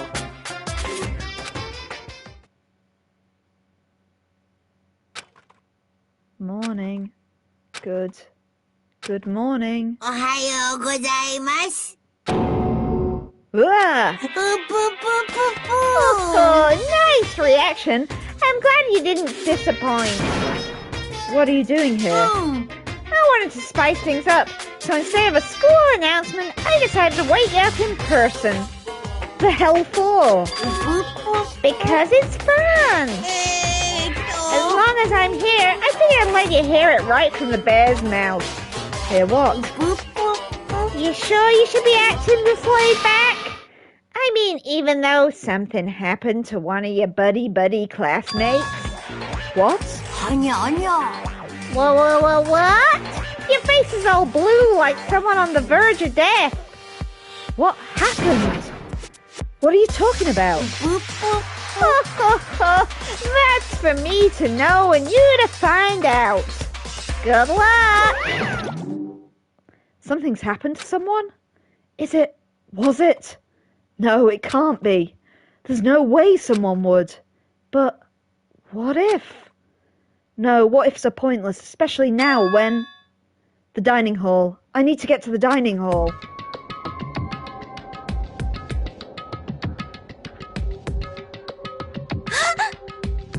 Oh, Makoto. Are you okay? Oi. Did Monokuma talk to you too? Hiro, Hina, Sakura, and... Byakuya. You're the only ones here? Where's everyone else? Either they're already off trying to verify what Monokuma said, or they've fallen victim to the something he mentioned. The something? もしや Can't be. Has it happened again? Murder? After hearing what Monokuma had to say, the worst possibility forced its way into my mind. It took everything I had to drive the thought away. So if something really did happen, does that mean someone did it because of what happened yesterday? Huh? It can't be. That stuff was just a bunch of old memories. Just old memories? Don't be so sure about that. Clearly someone felt it was more important than that. Huh? To judge someone else's values based on your own outlook, do you realise how dangerous that is? 何なの? What? Why didn't you say something yesterday? 当然だ Did you already forget? This isn't a co-op game, this is every man for himself. What good does it do me to go out of my way to help you? 最低. Stop saying that already. Yeah, there's something wrong with him, for serious. Did he get brainwashed or something? 待て That's not important. What matters now is that we find out what happened. まあいいだろう She's right. Let's split up and begin looking. The game is afoot. Okay, kids, it sounds like it's the game of Find the Dead Body. Where do you want me to go and check out first? You pick where we investigate. So let's bring up our map, should we? So if you were a dead body, where do you think you'd be? Info reckons the library. Let's go up to the second floor. So we can just get out just outside the library. Let's go check it out. Library for Info Shark.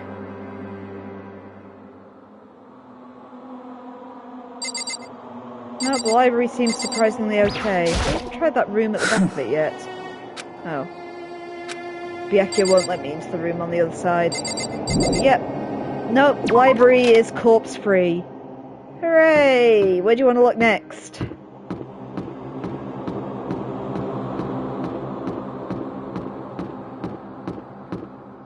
Oh, it's a dead end.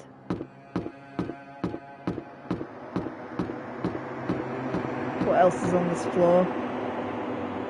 We got the gyms and the swimming pool on this floor. Do you want to check those out, or do you want to go back downstairs?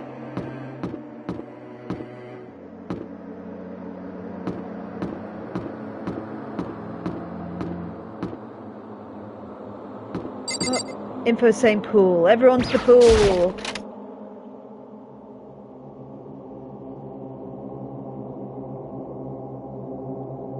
Okay. We're going to have to go through the boy door. Huh? The door's open, but aren't these supposed to be locked?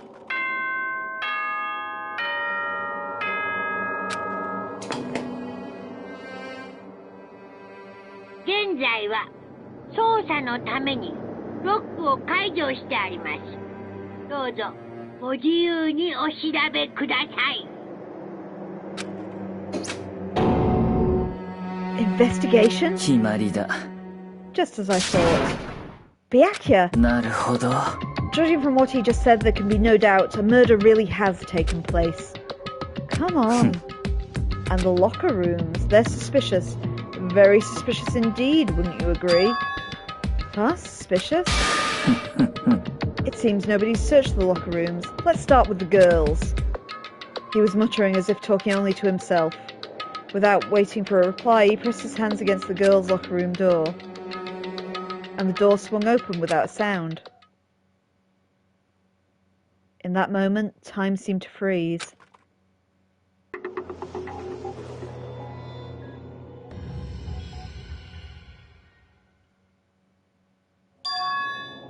What?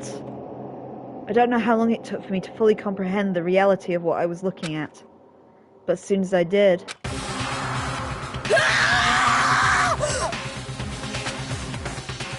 a wild, almost primeval scream escaped from my mouth.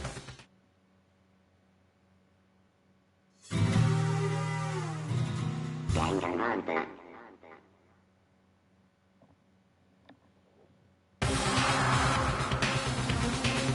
I tried to suppress my screaming, but it was useless. It surged out of me like water from a spring gushing out of the ground. Byakuya, on the other hand... most unusual, don't you think? He was totally calm, almost like he was watching this all unfold in front of a TV screen. Look, Chihiro's corpse has been suspended somehow. And something's been written on the wall in blood. Bloodlust. Such a brutal way to kill someone. No, this is beyond brutal. Wouldn't you agree? They killed her. How can it not be brutal? No, that's not my point. This murder is far too bizarre for any everyday amateur to have committed it. Unlike with Sayaka, this murder was not a crime of passion or necessity. It's almost as if whoever did this did it for fun. You see what I mean, don't you? What? My head was swimming. I was still reeling, too confused to understand what he was trying to say. And before I could even begin to clear my head... Hey, I heard screaming. Did something... Chihiro?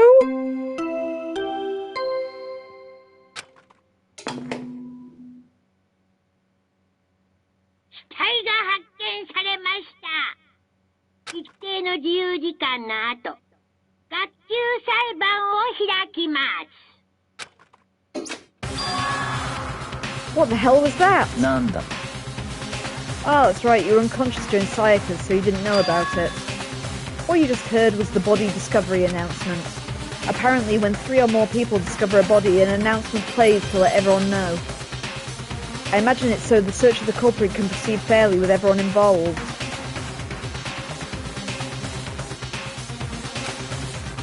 Proceed fairly? The body discovery announcement? Then Chihiro really is...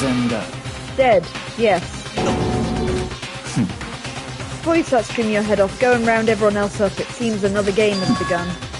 Another life or death game to uncover a killer. Oh, so I guess you guys didn't think it was Chihiro who was going down based on the chat. Yeah, the second murder was unfortunately inevitable. But poor Chihiro. She didn't deserve it, she just wanted to be stronger. But anyway, Taka bolts out the locker room. Everyone start paying attention, we gotta figure out who the killer is. As everyone made their way to the scene, it felt as if no time at all passed. It was like my sense of time had just taken wing and flown away. When I finally came back to myself, I saw everyone had the same look of confusion, fear and anger. We all just stood there, gathered around Chihiro's body. Damn!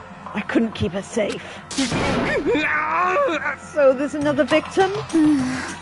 Which means we are now in the same position once again. Fuck, man. What the fuck is this? It's a dream. It's all just a dream. In fact, I haven't even been born yet. I don't have any memory of being alive. Shut up. So it's time to start investigating. Let's poke the corpse. For now, pay attention to the wall. Huh? I said it once already, there's a word written there. On the wall. The word bloodlust is written on the wall in blood. I don't think it's any kind of dying message. It's just too strange. But you know, the thing about writing bloodlust in blood, doesn't it sound kind of familiar? A murderous fiend who kills again and again using a bizarre and brutal method, and at the scene of each crime the word bloodlust is written in the victim's own blood. They're like a ghost attacking, suddenly slipping away before the police can catch up with them. And what nickname did the internet give to this mysterious serial killer? Genocide Jack? Genocide Jack. the murderous fiend whose grisly attacks are famous all across the country. The ultimate murderous fiend, creating a reputation of abnormal, downright cruel killing. Then this is some kind of copycat killer trying to imitate Genocide Jack's style? But why would anyone do that? Perhaps it's the work of the real Genocide Jack. The real? Wait, are you saying Genocide Jack is here in the school? There's no way. But going so far as to write Bloodlust on the scene, I am surprised at their stupidity. I can't imagine a worse situation than dealing with a stupid murderer. What is it now? Toko! Hina was pointing towards the entrance to the girls' locker room. Toko was the last to arrive, and now she was just standing there. No, why? Why? Gadunk. She fainted. That did not sound good. Toko! Hina rushed over to the collapsed Toko and started trying to shake her awake. Toko, are you okay? Come on, wake up! Oh, that's right. I just remembered. She said she faints anytime she sees blood. So she's hemophobic. I imagine she does not watch too many horror films then. This isn't a violation of the rules, right? I mean, technically she passed out somewhere beside her room. No, I think it should be okay. The regulations prohibit sleeping, like on purpose. Ah, so since she didn't faint on purpose, it doesn't count. Gotcha. Toko, can you hear me? Hey, you've got to wake up! As if she'd heard her, Toko suddenly shot awake. As in she literally jumped from where she was laying. It was such a strange reaction I was at a total loss for words. She leapt straight up into the air, changing her stance as she did. In no time flat, she was just standing up. Ignoring the physical contortions she had to go through, her motions were totally haphazard. Huh? What? Sorry about that. I was just so shocked, you know. It happens, right? Was I the only one? Toko, are you okay? I'm fine. Whoa, is that a dead body? Hey, you dead? She must have hit her head real hard when she fainted. The world has a front and a back, a top inning and a bottom, a sea of truth and a web of lies. This is quite concerning. I mean, she sounds completely different. No, everything's fine. At least the stutter's all gone. That's a good thing, right? It's clear to me that everything is not fine. Your eyes seem strangely vacant. It might be best if we take her to her room for a time being. I don't mind taking her, but could someone help me? If you need help, I don't mind. Taka, could you help me? Huh? She totally ignored me. Very well, you take care of the girl, and the rest of us can begin the investigation. Yeah, possession's certainly an option. That was definitely creepy. I love the speculation we got going already. Let's keep it up. I can assume nobody has a problem leaving Sakura and Mondo on guard duty again. Hold on a second. Rushing into an investigation? The Mastermind is behind that. After what happened last time, surely you realise that. There's no question that Chihiro was murdered by someone among us. Isn't that right, Monokuma? Right as rain! But don't take it as a bad thing. It's just a fact of life. Because that's how graduation works. Then it happened again. Is that what you're saying? That another one of us killed? A fellow classmate? What? Does that freak you out? You guys got no balls, you know that. Is there just nothing down there at all? Well, I'll let you pray to mine if you want. Actually, I don't have any either. Sorry. Stop monologuing and give us what you came here to give us. You did bring it, right? Sure did, chum. Allow me to present the next Monokuma file. I know how much you must be looking forward to it. So please do your tippy-top best this investigation. Do we really got to do another investigation? Examining the corpse of one of our friends? Having to suspect all our other friends? I hate this. I can't take anymore. I hate it too. I've had enough. I'm getting out of here. Where do you plan on going? There's nowhere to run. Just accept it already. After all, blood is just a liquid. A dead body is an object. You are very enthusiastic about this, are you not? How can I not be? If we don't mess the culprit, we all die. That's not true. That's true. But to jump to it so soon. What? Do you want to die? Fine then, go off and die somewhere. Right now, go ahead. You're a waste of space. Dead body isn't an object. Chihiro wasn't an object. Show a little respect or I'll beat it into you. Everyone stop bickering. Listen, there's some truth to what Byakuya said. Kyoko? If we don't solve the mystery and find the killer, our own lives are forfeit. And if Byakuya is right that Genocide Jack is somehow the one who killed Chihiro, then unless we do something, more victims could start piling up. Forget more victims. If we mess this up, we're all dead meat. Hold on. If that's your worry, you don't gotta worry any longer. In any one killing game, the guilty party may only kill a maximum of 2 people. What? I don't remember any rule like that. I just came up with it. I mean, if one person went around and killed everyone, your lovely student life would be all over, right? The new rule has been added to the regulations menu. In that case, why not limit it to one person? Well, in a good mystery, you don't want to miss out on at least the potential of a serial killer angle. That would totally murder that possibility. Farewell for now. I'll catch you guys at the class trial. I can't say I understand his thinking, but if we can kill up to 2 people, then one more person's life could still be in danger. Which is definitely not good. We need to uncover the culprit before something happens. You need to shut the fuck up. Well, for now, Taka and me are going to drop Toko off at her room. Nice, I'm gonna get chopped off. We have no time to stand around here. We must begin our investigation. Too sweet. If we do not solve the mystery of who killed Chihiro, then we will quickly follow her into the afterlife. It's true. I hate this, but if I want to survive, me and everyone else, we have to do it. We don't have any other choice. And away we go, team. Right, let's observe everything. So first off, we check the Monokuma file. The victim was Fujisaki Chihiro. The time of death is estimated to be around 2 a.m. The body was discovered in the girls' locker room on the 2nd floor of the school. The cause of death was a blow to the head with a blunt object. She was killed instantly. That's all it says. Well, it's not like there's any point in complaining about it. No matter what, I gotta do what I gotta do. So that's our first truth bullet. Hey, Makoto, do you have a second? Huh.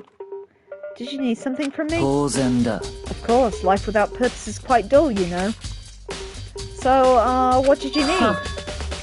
I'm gonna let you cooperate with me during my investigation. I'm purchasing your talent, the same talent which allowed you to solve Sayaka's case. Solved? No, I just... You seem to have some limited use, which is why I have chosen you. You have the honour of contributing to my investigation. So you're inviting me to come with you? You're doing it the most arrogant way possible, though. Now then, shall we get started? But we need to get moving. There's no time to be standing around. I don't really know what just happened, but it looks like I'll be working with Byakuya for this one. Nope, sorry Laura, looks like we don't get Kyoko, we get Byakuya. So let's start poking things like the heavy object with blood all over it just there. There's a dumbbell on the floor and there's a bloodstain. There's a bloodstain on the dumbbell. The Monokuma file says a blow to the head with a blunt object is what killed her. Does this mean the dumbbell was actually the murder weapon? I don't imagine it could have been anything else. Locker room dumbbell has been added to the truth bullets. The word bloodlust is written on the wall in blood. What's the meaning behind it, bloodlust?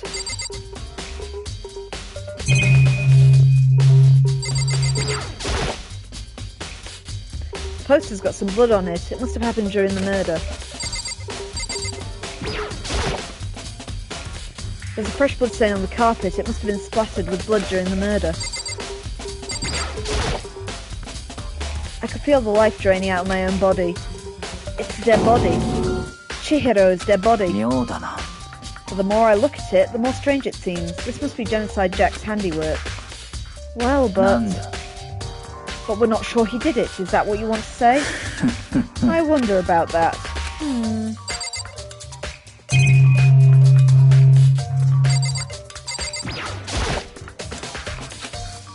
She took her time examining Chihiro's corpse. She poked and prodded, going over every inch of the lifeless body. You're a very strange woman, you know, being able to touch a dead body with absolutely no trouble. She seemed to be concentrating pretty hard, like she can't even hear us. I use this locker room all the time. Now it's become the site of Chihiro's death.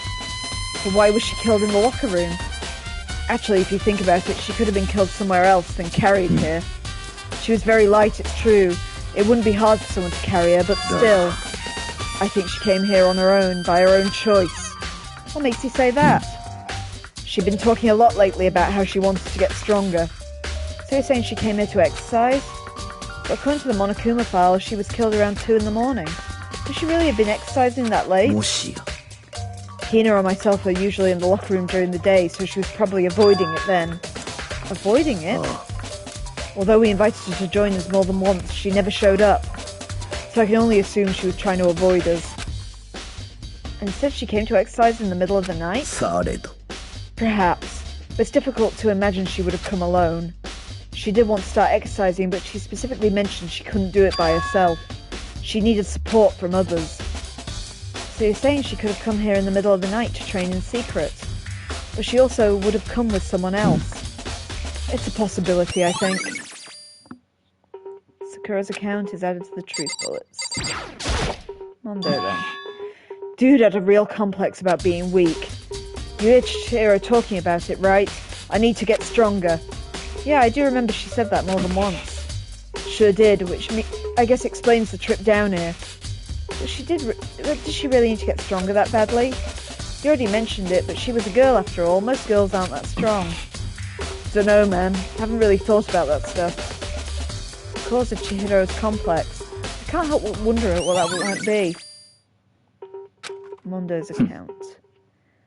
Now I believe it's about time for us to move on. Oh, already? Nanda. New clues won't magically appear by us standing around here. We need to check out every aspect of this case. Well, that's true, but... If you're satisfied, let's hurry up and proceed. He's so pushy. I got caught up with the wrong person this time.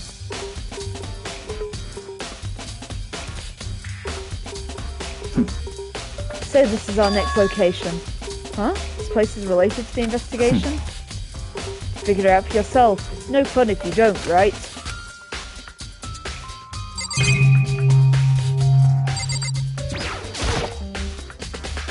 A bunch of different Pori items. We read that already. The Gatling gun. Maybe the scum was used too? No, impossible. If that were true, Chihiro would have been riddled with holes. The boys' locker room. Oh, no. Alright, fucker. The flotation donut, I don't think it's related. Okay, we can look at the arm pad. If I remember right, this card reader is meant to work with our handbooks, right? Nanda. Do you have an issue with it? If so, you should take it up with Monokuma. He said that, then quickly and sharply cupped his hands together. You called for me? Has he been domesticated? So. It seems that Makoto has a question for you. Sure, what's up? Well, it's about this card reader. Yeah, the card readers have all been designed to interface with each of your handbooks. You can only enter the locker room corresponding to the gender listed on your individual handbook. And it's impossible for two people in a row to go through while the door's unlocked, right? If there was some kind of erotic terrorist on the prowl, the ceiling-mounted Gatling gun would initiate a Swiss cheese slaughter. And the school regulations prohibit anyone from lending someone else their handbook, right? Correctly correct. So then, that means only the girls can go into the girls' locker room and only the boys can go into the boys' locker room. Oh, info, you're using banned words in my chat. You shocker, I'll allow that one.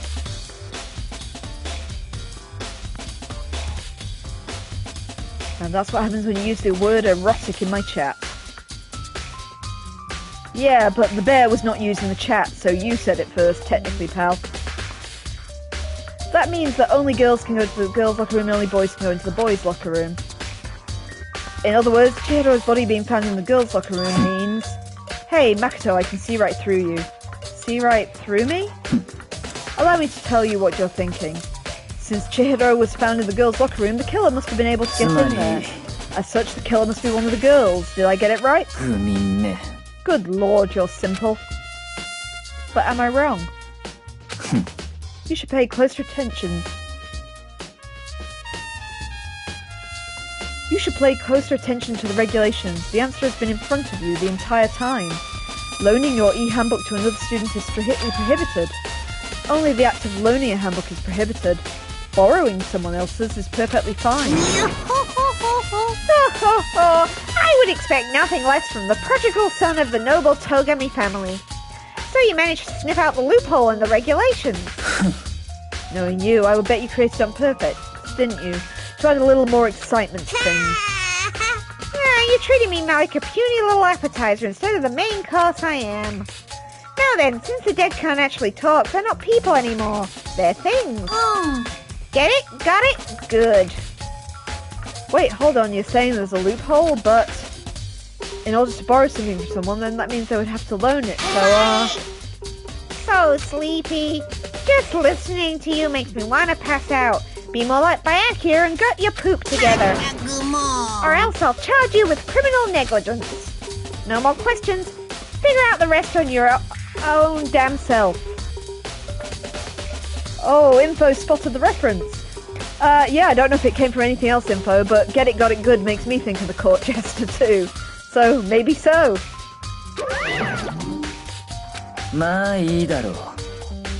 Well, I know you're unfortunately lacking in mental facility, so I'll be on myself. Let's head to the main hall.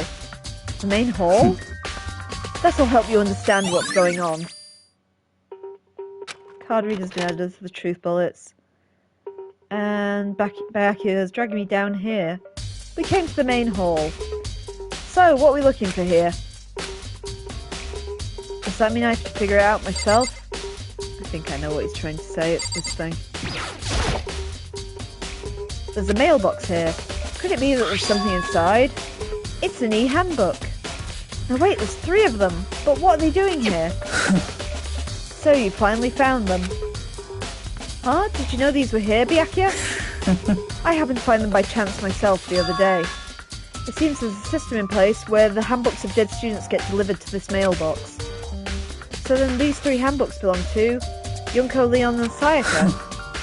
You can go ahead and confirm it yourself. I immediately turned on one of the handbooks, and when I did...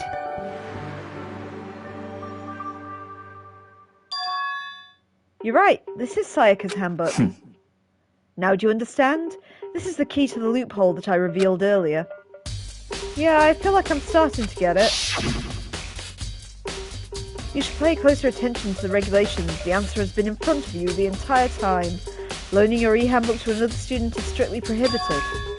Only the act of loaning a handbook is prohibited. Borrowing someone else's is perfectly fine. I see, yeah, now I understand. Hold on a second. What's wrong? That's strange. One of the handbooks won't turn on. Is it broken? Whose is it? The other handbook showed Junko's name when I started it up. Then the one that won't turn on must be Leon's, right? It would make sense, yes. After all, he did get pummeled with dozens upon dozens of baseballs. Pummeled with baseballs. The memory of it came flooding back. That cruel punishment which led to Leon's death. The execution that the mastermind concocted. A cruel and heartless death. You're right, it wouldn't be surprising if the handbook broke during that kind of assault. Hey, hey! Hey! What? Bloody handbook is essential to student life here. Crucial, integral, instrumental, a super big deal. There's no way it will break that easy.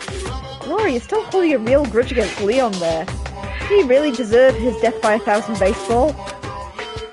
But it did. If I say it wouldn't break, it wouldn't freaking break. It can withstand up to 10 tons of pressure, and it's waterproof up to 100 meters, okay? I don't care how many baseballs you hit it with, it wouldn't do crap. Oh, but, even my amazing handbook does have one single weak point. It does? But it's a secret. I won't want you to go breaking anymore. Nanda. Then Leon must have broken it somehow without realizing what its weakness was, right? Hard to say. You know what I think? I think his handbook isn't actually broken. But you might ask, how could that be? Leaving the question hanging in the air, Monokuma disappeared. What just happened? Monokuma says it's not broken, but it's an undeniable fact it's not turning on. Well, I don't see any connection to the case, so it doesn't matter for now. You think so? Either way, something about it still bothers me. Broken E-handbook has been added to the truth bullets. Okay, this should be enough to get things rolling. Let's begin our investigation in earnest and track down the true culprit. Yeah, we need to find out who killed Chihiro. To be exact, not quite. Huh? Not quite? What you talking about? What do you mean by that, Byakuya? To be exact, not quite. Certainly I want to reveal Chihiro's killer, but more precisely, I want to discover the true identity of Genocide Jack. Then you really think? You truly believe that Genocide Jack is the one who killed Chihiro? Absolutely. I have no doubt that Genocide Jack is the culprit in this case. That murderous fiend is Genocide Jack, right? There's nobody else it could be. A murderous fiend who kills again and again using a bizarre and brutal method. They're like a ghost, attacking and then suddenly slipping away before police can catch up to them. And what nickname did the internet give this mysterious serial killer? Genocide Jack. They said he's killed thousands of people, but that's got to be an urban legend. Still, could one of us really be a demented, psychotic killer like that? You're not wrong to wonder. The words mean very little right now. I have something that will prove it, and I can show you. So, you're going to say what? Okay, we're going to figure it out ourselves. Oh, is there another press thing there right at the end? He has the basis to do it. Is there really proof? There's somewhere I'd like to take you. This will provide all the evidence you need. Evidence that Genocide Jack is the one who killed Chihiro. Evidence? Does something like that really? Ah, hey, you two! Big trouble, need your help. We're busy, leave us alone. But it's an emergency, emergency! Come on, please, you gotta help me. Where's she gone? This is a serious emergency, please, please, you gotta help. Just calm down, okay, Hina? But it's an emergency! An emergency? What happened? Something's wrong with Toko. She's acting super strange. Well, I mean, she was acting pretty strange earlier, right? Shall we do Byakuya? Since it's Toko, I must admit I'm intrigued. I suppose we can take a second to see what's going on with her. You sure? Don't make me repeat myself. I didn't expect that. I thought for sure he'd just say no and that'd be the end of it. Okay, come on, hurry. Wait for us, Hina. Looks like she headed to the dorms, to Toko's room most likely. You're right. Which one's Toko's? That one. Is Toko inside? Some kind of emergency?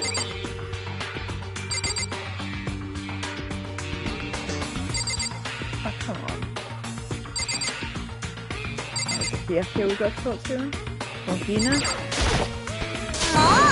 You guys are so slow. I think you're just too fast. So, what is this emergency? Well, after what happened in the girls' locker room, we left Toko in her room so she could lay down. After a while, we came back to check on her, to see how she was doing, but when we did, it was weird. She refused to come out and she kept saying all this weird stuff. Weird stuff? We should try talking to her ourselves. Yeah, good idea. I may as well give it a shot. The door swung open, slowly and silently.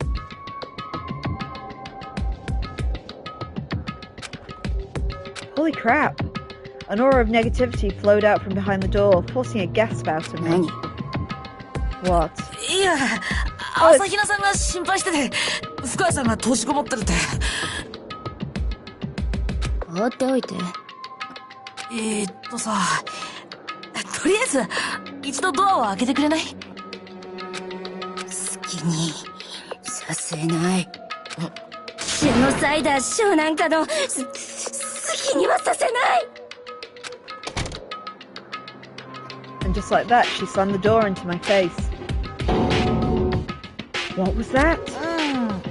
She's been acting like this the whole time when I rang a little while ago. I'll drive out the killer, drive out the murderous fiend. It doesn't make any sense, right? I was afraid to leave her in there alone, so I tried to bust her door down. But it felt like something was holding it shut on the other side. I couldn't even budge it. Toko was scared enough even to bar her door. Does she think the same thing as Byakuya? Does she think that the serial killer Genocide Jack really murdered Chihiro? Is that why Toko is so scared? Whatever it is, I'm really worried about her. Isn't there anyone who might be able to persuade her? Right there, for example. Hey, Byakuya, do you think you could ask her? To come out of her room, I mean. Sure, whatever. Are you going to talk to Byakuya? Wow, I guess you can be nice when you want to. Byakuya stood in front of the door, not making a sound, and pressed the doorbell. After a few moments...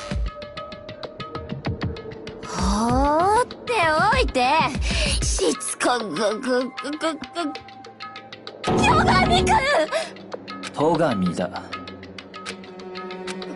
ごめんなさい。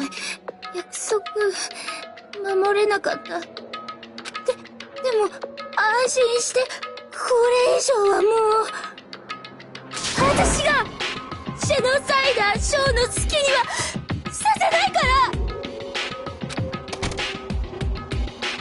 ら。With that, the door slammed shut.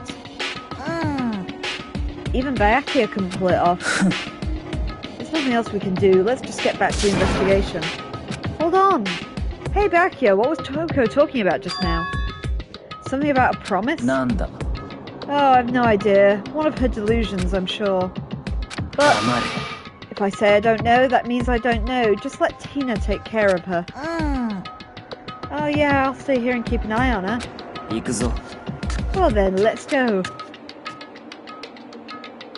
Without waiting for a reply, Byakuya sped away. Byakuya? And I hurried to catch up.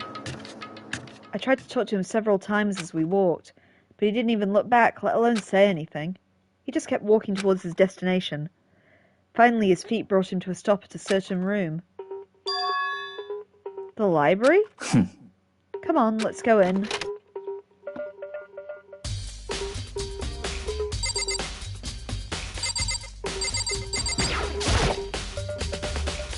Is this the evidence that proves that it was Genocide Jack really in the library? Don't make me say it again.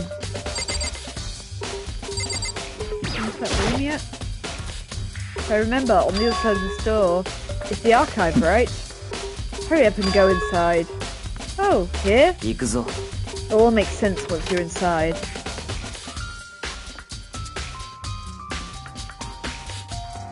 Whoa, there's so many books and files. So much dust too. I would say there's enough value in this place to endure the dust. So many files stuffed onto the shelf. What's in all these things? These documents are dangerous. Dangerous? They deal with the people who control the world from behind the scenes. Dangerous truthless. You mean like the members of Diet or something? Huh. No, I mean the ones with real power, the secret council controlling everything else.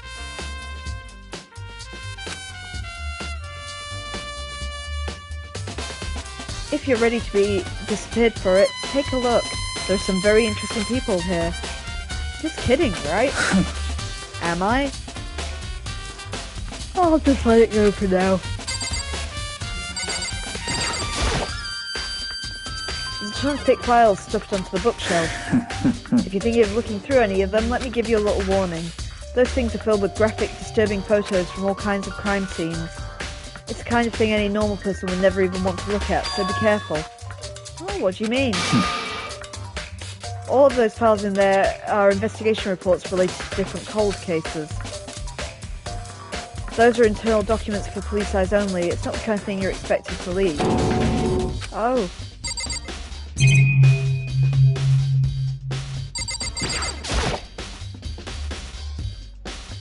The shelf is stuffed tight with files.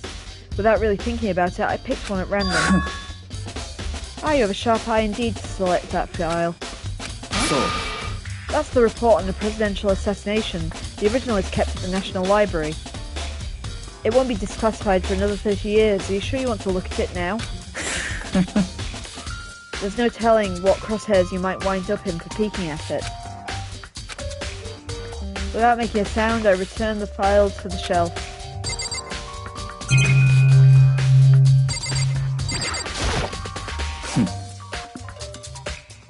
They reveal the ones with real power, the secret council controlling everything from the shadows. They deal all the people who control the world from behind the scenes, dangerous truthless commoner. I think we already read that one.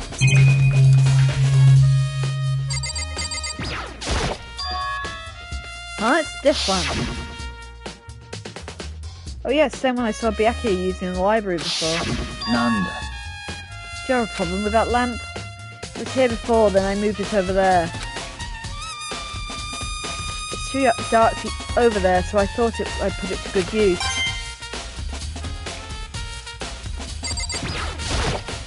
So. Okay, how's that one? Oh, sorry, yawn.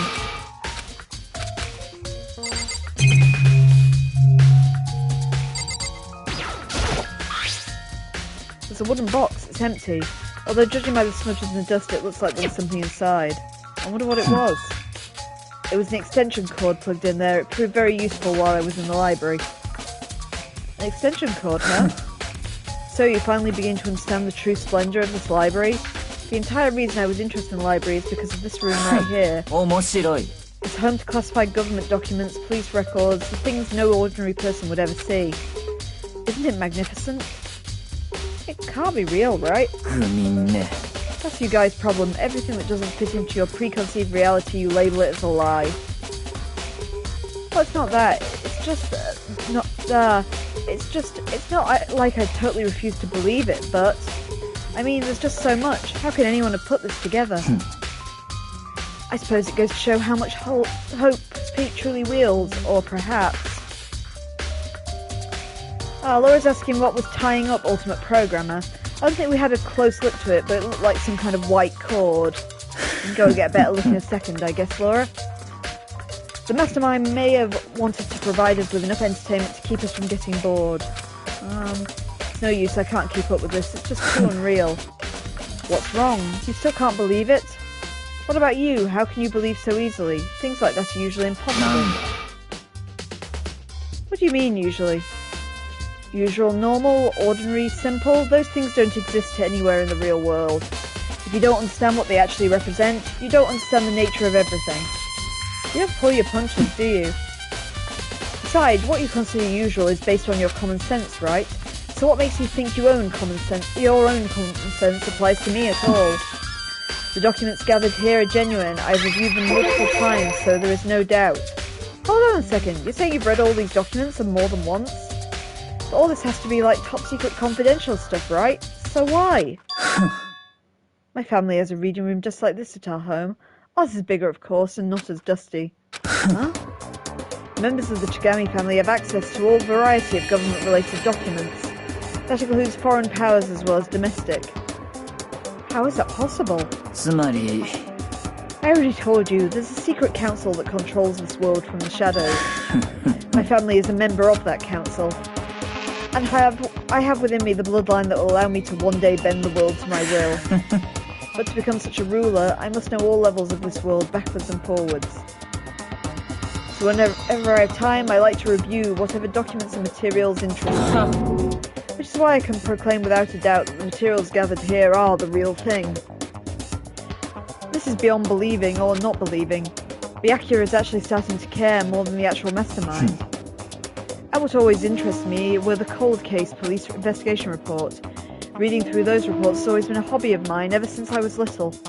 It's an excellent mental exercise. I've solved more than a few of these cases just by reviewing the report. Amongst those reports, one of my recent favourites. What the fuck is Byakuya's deal, Laura? He's very rich, which is why he's very tedious. And amongst those reports, one of my recent favourites is the Genocide Jack case. As he talked, Byakuya grabbed a specific file from the shelf.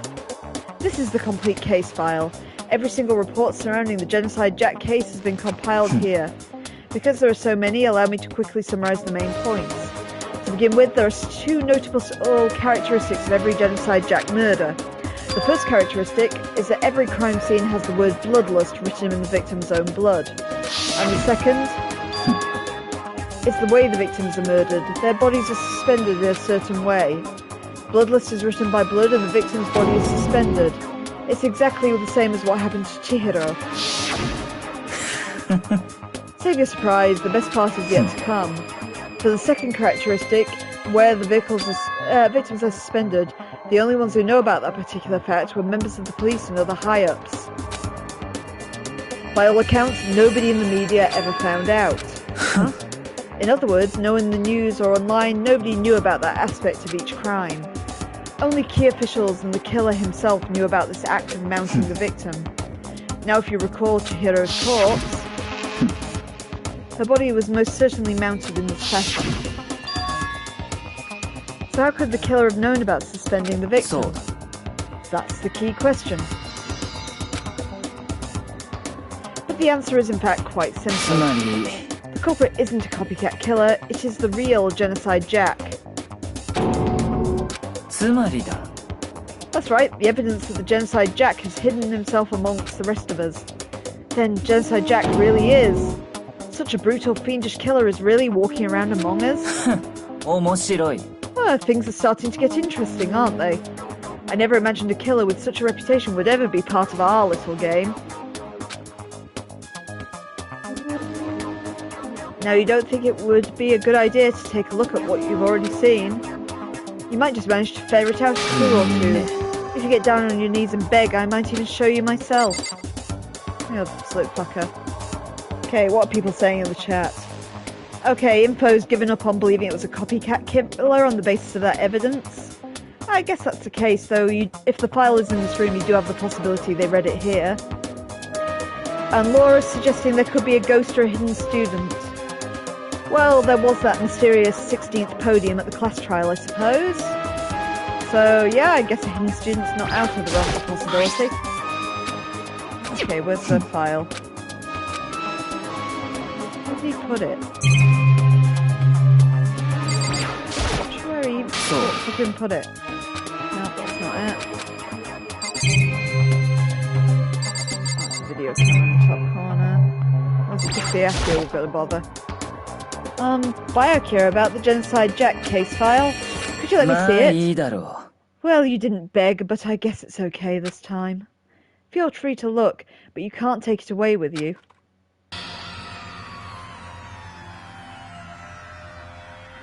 Byakuya handed me the file and I flipped through it with tense, nervous fingers. Suddenly, my hand stopped. I had reached the page where photos from the scene of each crime had been collected.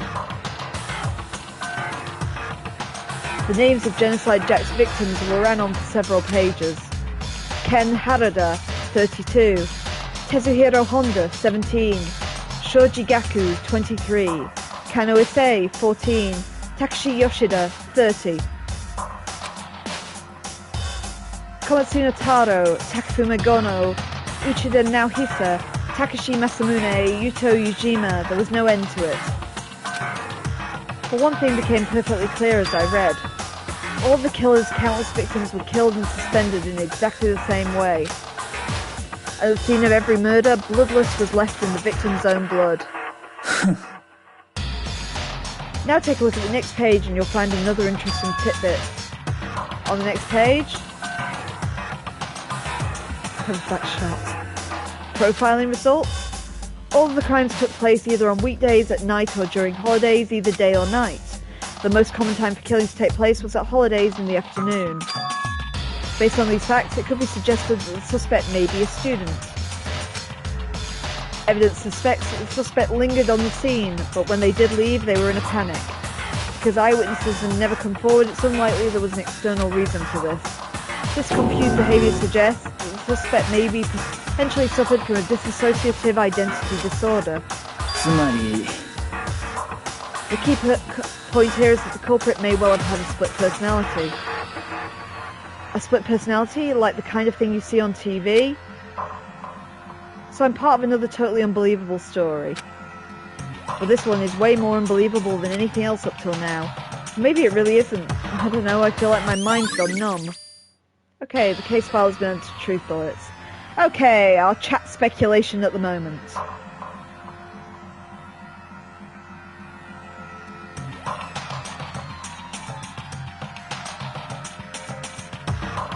Okay, yep, we've clocked the fact that our victim died in the... Oh, Laura's asking when the victim died. I think they said it was 2 AM in the case file, so it was at night, which again doesn't preclude what's just been said. But everyone has also been commenting on the fact that in the photos everyone looked like they'd been stabbed with scissors. We haven't found any case of a stabbing. Chihiro was a bludgeoning as far as we're aware, so that is different. But yeah, the other thing that they reckon is that this might be a multiple personality disorder. Okay, we should get going. Where are we going? Anywhere but here. We've finished our business here, haven't we? Wait, Byakuya! As usual, Byakuya turned and left without another word. I hurried out the library to catch up. Well, this is where we part ways. I have some things I need to take care of before the class trial. Huh? All of a sudden? Like that? Come on, enough of your annoying misapprehensions. Did you really think we'd be together the whole time? Take responsibility for yourself and do something useful. Move the investigation forward on your own.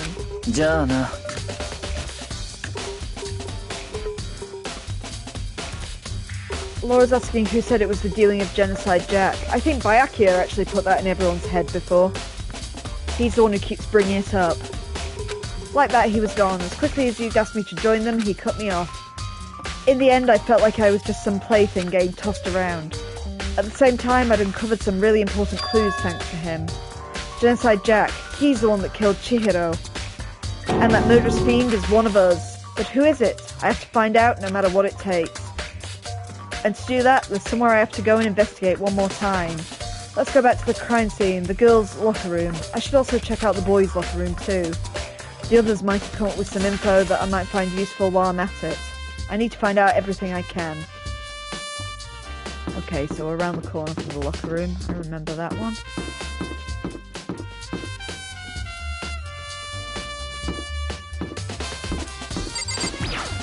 I think he's saying it's the dealings for Genocide Jack because of the suspension, Laura. He did say that was the thing that was never made public, which means that the person who did it here theoretically would have to be either, I guess, himself or Genocide Jack. What are you doing here? Yukumi has discovered evidence revealing the identity of the culprit. Another stat increase for me. Evidence, what did you find? I cannot reveal that just yet. But I guarantee what I found will steal the killer's breath from his lungs. You sure about that? Oh yeah, Miss Ludenberg said she witnessed something worthwhile too. Really? What did she see? She refused to tell me. It's like when girl bullies the boy she likes, right? Right? Okay, so where's Celeste now? The warehouse by the dorms. She was there, but at the same time, she was not there. What's it gonna be? Okay, we'll go and check out Celeste in a bit too. We said we'd check out the 2 locker rooms first.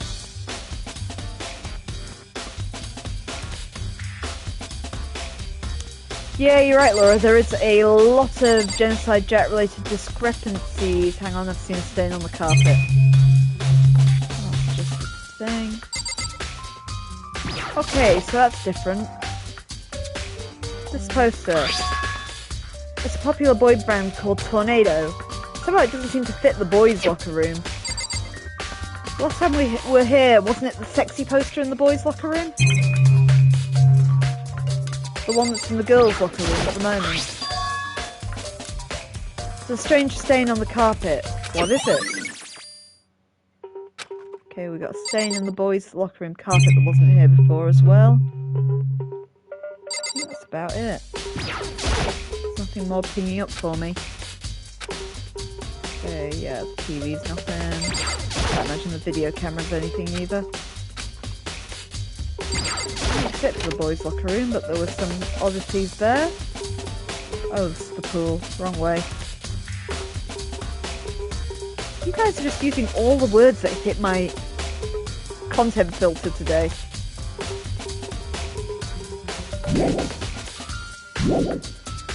You haven't quite got a handle on this case like last time then, Laura. Can't decide if Byakuya's confusing or just annoying.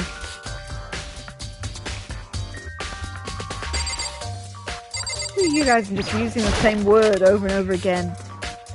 You're as bad as Void. Okay, let's take another look at that cord you wanted to see, wasn't it, Laura? Can we have a look at it? I can feel the life draining out of my own body. No, he's just gonna whinge. Maybe Kirigiri will tell us.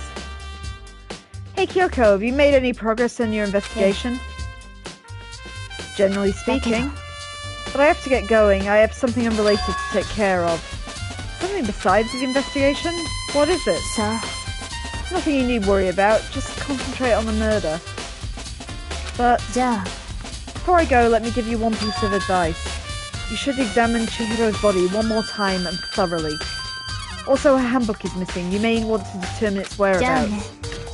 That's it. I'll be praying for your success. With that, Kyoko turned and left the girls' locker room. I guess I'll take another look at the body. And Chihiro's handbook is missing? Yeah, it's definitely worth worrying about. Okay. See, that's the painting I was looking at before. I think that was in the boys' locker room before. So I'm wondering if the fact there's now a boy band poster in the boys' locker room means that it's been switched for some reason. Alright, that's what Mondo said before. So he hasn't got anything new to add. Sakura changed what she said. No, that's what she said before too. Okay, so we need to look at the body again. Kyoko said I should examine the body one more time. I know she said thoroughly, but I do have my limits. Well, I better give it a shot anyway. Let's see. Chihiro's the band with, it looks like some kind of rope. The rope was used to prop her up in a kind of crucifix position. Huh? This rope has a plug. Wait, so this isn't rope at all? But the more I think about it, that's not the only thing that concerns me. Chihiro's fatal injury was a blow to the head, which means someone struck her in the head in order to kill her. That's right, there's the issue of her being suspended and the fatal blow. At first I didn't see any reason to think too much about either of them. Yep, Laura spotted the extension cord, at least that solved that mystery for you. But seeing them again after looking through the Genocide Jack file, there's something not quite right. What does all this mean? Okay, so we've noted that she wasn't stabbed, and that is the extension cord. Well, there's one thing most likely to tie all these mysteries together. It's the true nature of the rope that was used to suspend Chihiro. And to figure out, there's a certain place I need to revisit and look over again. Plus it might help to look at the Genocide Jack case file one more time. Okay, so I guess we're going back to the library. Oh, no, there's more we need to check. The word bloodlust is written on the wall, just like in the other cases. Every crime scene had the word bloodlust written in the victim's own blood. Yeah, we've done this. What have we seen? This bloodstained poster. The big-breasted swimsuit model is pretty noticeable too. A girl's locker room doesn't seem like the kind of place you'd find this. Oh, but wait, that reminds me, the poster in the other locker room is... That's right, there's something definitely strange about this. The boys' locker room had a poster of a popular boy band. And the girls' locker room, there was a poster of a big-breasted swimsuit model. Could the posters have been switched? If they were, why? What reason would anyone have? Maybe we should talk to someone who knows a little more about the locker rooms. That'll be Sakura then. You spend a lot of time exercising in the girls' locker room, right, Sakura? I've used it nearly every day since it opened up. Sometimes Hina and I use it together. Okay then, let me ask you something. Do you think the posters in the boys' and girls' locker room could have been switched? Sorry, I can't really say. I've never paid any attention to the posters. I see. But there is something that's been bothering me about the locker room. You see, I like to drink a little protein coffee every time I finish exercising. We have protein coffee? In the warehouse. It's not the highest quality, but I don't have a lot of other options. I mix protein powder with coffee and down a glass of it after exercising. Anyway, the other day I spilt some on the carpet in the girls' locker room. It left a stain. A stain? But I don't see any stain on the carpet right now. Exactly, I noticed it earlier. That stain has disappeared. I can only assume someone came along and cleaned it up. But still, isn't it unusually clean if there was never stain here to begin with? The disappearing stain has been added. Okay, so that'll be the stain that's now in the boys. So the carpet and the poster has been swapped between the two rooms. There's blood here in this one, Laura, so I'm guessing the brown stain in the other room must be Sakura's coffee. But that's in the boys' room, so it would suggest that both the poster and the carpet have been swapped over. See, let's look at it again. See, because that one's specifically brown. You know, I kind of thought it was a blood stain at first, but the blood in this game's pink, so that must be Sakura's coffee. Yeah, he won't give us that much information. But, so, the carpets have been switched, and so is the painting. So we need to go to the library and review the extension cord again. That's closest. And go down to the warehouse and see what the hell Celeste is talking about.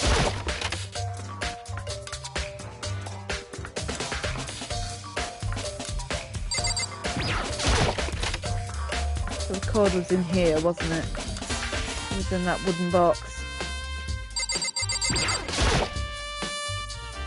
The wooden box is empty. The extension cord was in there before. Desk lamp. Byakuya grabbed one thing from over here and put it over there. Sure is dark over there. I want to take another look at Genocide Jack's case file. I know it was around here somewhere. Huh? It's gone. Did someone take it out of the archive? The only one who would do something like that. I can't think of anyone but Byakuya. Okay, so Byakuya is fucked off with a case file. Oh, is that the extension cord we wanted to look at?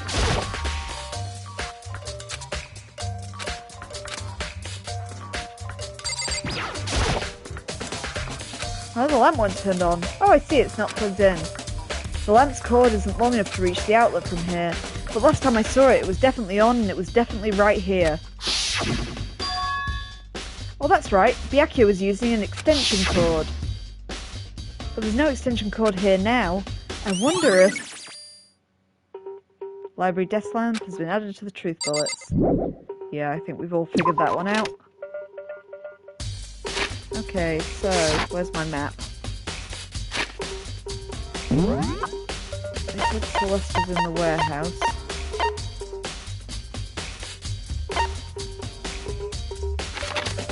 Maybe inferring there's still stuff to do in the library. Oh. Where's the warehouse? Dormitory. We can't fast travel to the warehouse. Let's go there. So we haven't been in the warehouse. Where is it? If it's that thing with the box, it's around the corner here. I kind of assumed it had to be. Oh, we did wander in here before, didn't we? Yeah, this is the warehouse. Celeste, what are you doing in here? This warehouse is amazing. It's absolutely full of everything one might need to live a full life. From food to clothes to towels, there's an endless supply to choose from. I see that, but have you found anything related to the case? I knew you were going to ask me that. I thought talking about the warehouse itself might misdirect you, but I see it was pointless. Then did you find something? Very well, I will tell you and only you. Last night I saw her here. Chihiro was in the warehouse. What, really? Yes, it was right before night time. あら、こんな時間にこんな場所で何をなさっているのですか？ちょっとトレーニングでも始めるおつもりですか？え？なんでわかったの？スポーツバッグからはみ出していますわよ。青いジャージの袖が。本当だ。ありがとう。じゃあ、急いでるから行くね。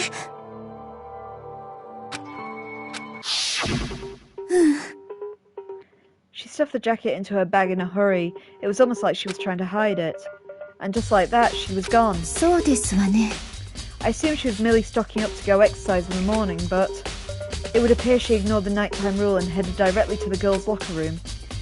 If she hadn't broken our rule, none of this would ever have happened. You get what you deserve, I suppose. So apparently she went to the girls' locker room late last night in order to exercise without anyone knowing. But the strange thing is, there was no trace of a track jacket or duffel bag Celeste said she saw Chihiro carrying, which would mean the killer had gotten rid of it somehow.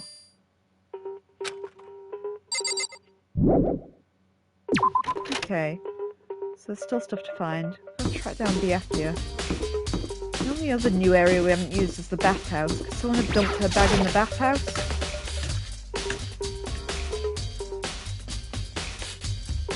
Yeah, I remember seeing the lockers when we came here last time. Nothing in the lockers. Massage chair? Oh, this place is plush.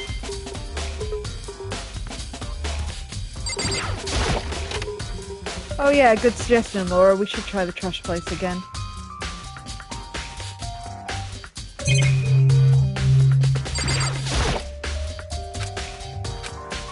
is not a time taking bath. Damn right. And the sauna.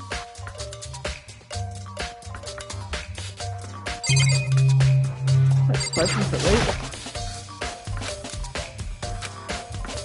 Nothing here. Ah, so you've decided it's Byakuya this time, have you, Laura? He's going to be our suspect.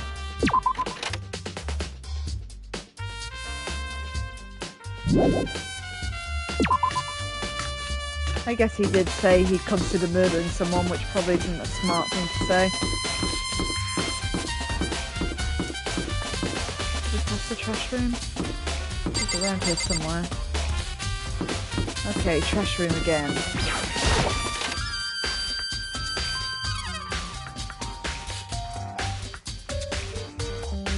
Nah, it's not like anyone's in the trash room.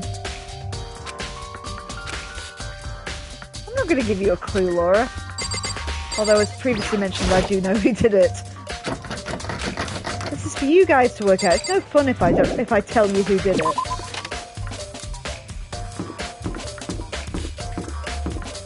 To be precise, I enjoyed playing Danganronpa so much the first time round. I've also watched the anime and read the manga of it, so I can tell you for sure I know who did it.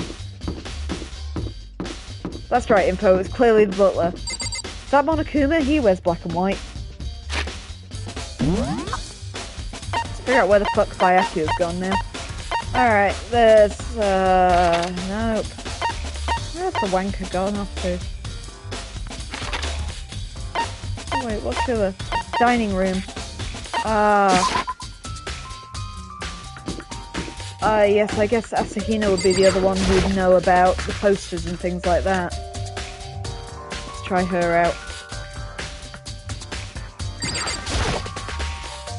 Oh, Hina, how's Toko doing? Same as before, she won't come out and just keeps mumbling something about Genocide Jack. So I just left her there. You left her? My head was all swimmy and I was getting pretty hungry. Oh, don't worry, I'm gonna head back as soon as I'm done eating. Toko's not exactly pleasant, but I'm still worried about her. Speaking of which, what are you eating? A donut, of course. Of course.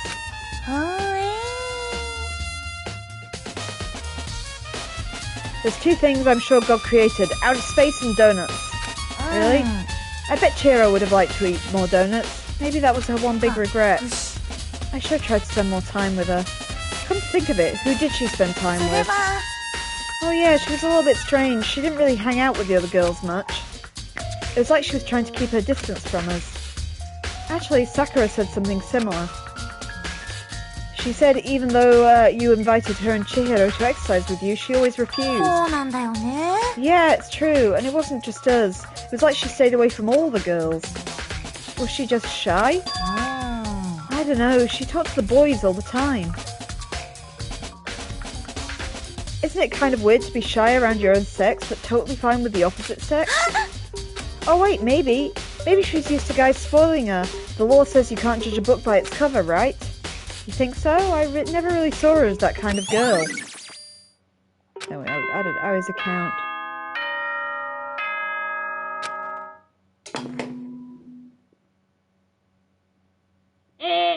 Boku mo machi tsukareta nde, omoikitte hajime chaimasu ka. Omachikane no gakkyu saiban o. Dewa dewa, itsumo no basho ni shūgō onegai shimasu. 学校エリア1階にある赤い扉にお入りください。うぷぷ。じゃあ後でね。Begin the class trial, or it's about to begin. The red door, it's right through here, right? Okay, kids, that's probably the good time to stop for today. Just on the basis of the class trials are kind of long and we are dragging on a bit. So I'm going to save it there. Remember everything you have just heard and use the next 2 days to build your case. In the case of Laura, it seems to be a case against Byakuya. But we will find out in Monday's stream who actually did it when we resolve the class trial. So anyway, Laura, don't you dare forget everything. This is all on you. You've got to solve the crime. But anyway, I am Kim, or Adverse Camber 42. This stream is live on Twitch TV on Mondays and Wednesdays at 8 PM GMT and Saturdays at 5 PM GMT. And we'll be sticking with Danganronpa Trigger Happy Havoc until we've finished. I also have a YouTube channel, again Adverse Camber 42. At the moment on the YouTube channel, I am currently doing a silent stream of Final Fantasy VII Rebirth. That is a stream with no commentary from me, just pure gameplay if you want to check that out. It's a bit ad hoc though, there are currently 3 episodes on, it's just as and when I play it. All the old episodes from here also go up on there, usually within a day or two of airing here, in case you want to watch any past episodes, or just check over about the last hour of this stream to remind yourself of what's going on in the trial before we have the trial on Monday. I also have an Adverse Camber 42 Twitter where you can get me between streams if you want to chat. I'm also one half of Things Are Getting Strange and X-Files Rewatch podcast.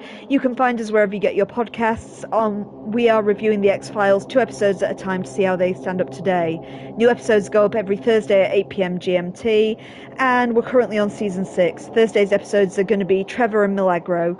If you want to check that out, if you're interested, please do so. We'd love to have you. That's everything from me, because I need to have my tea now. Hope you have a great weekend, and I will see you on Monday at 8 PM for the Gyaku Saiban, or class trial. Take care, y'all.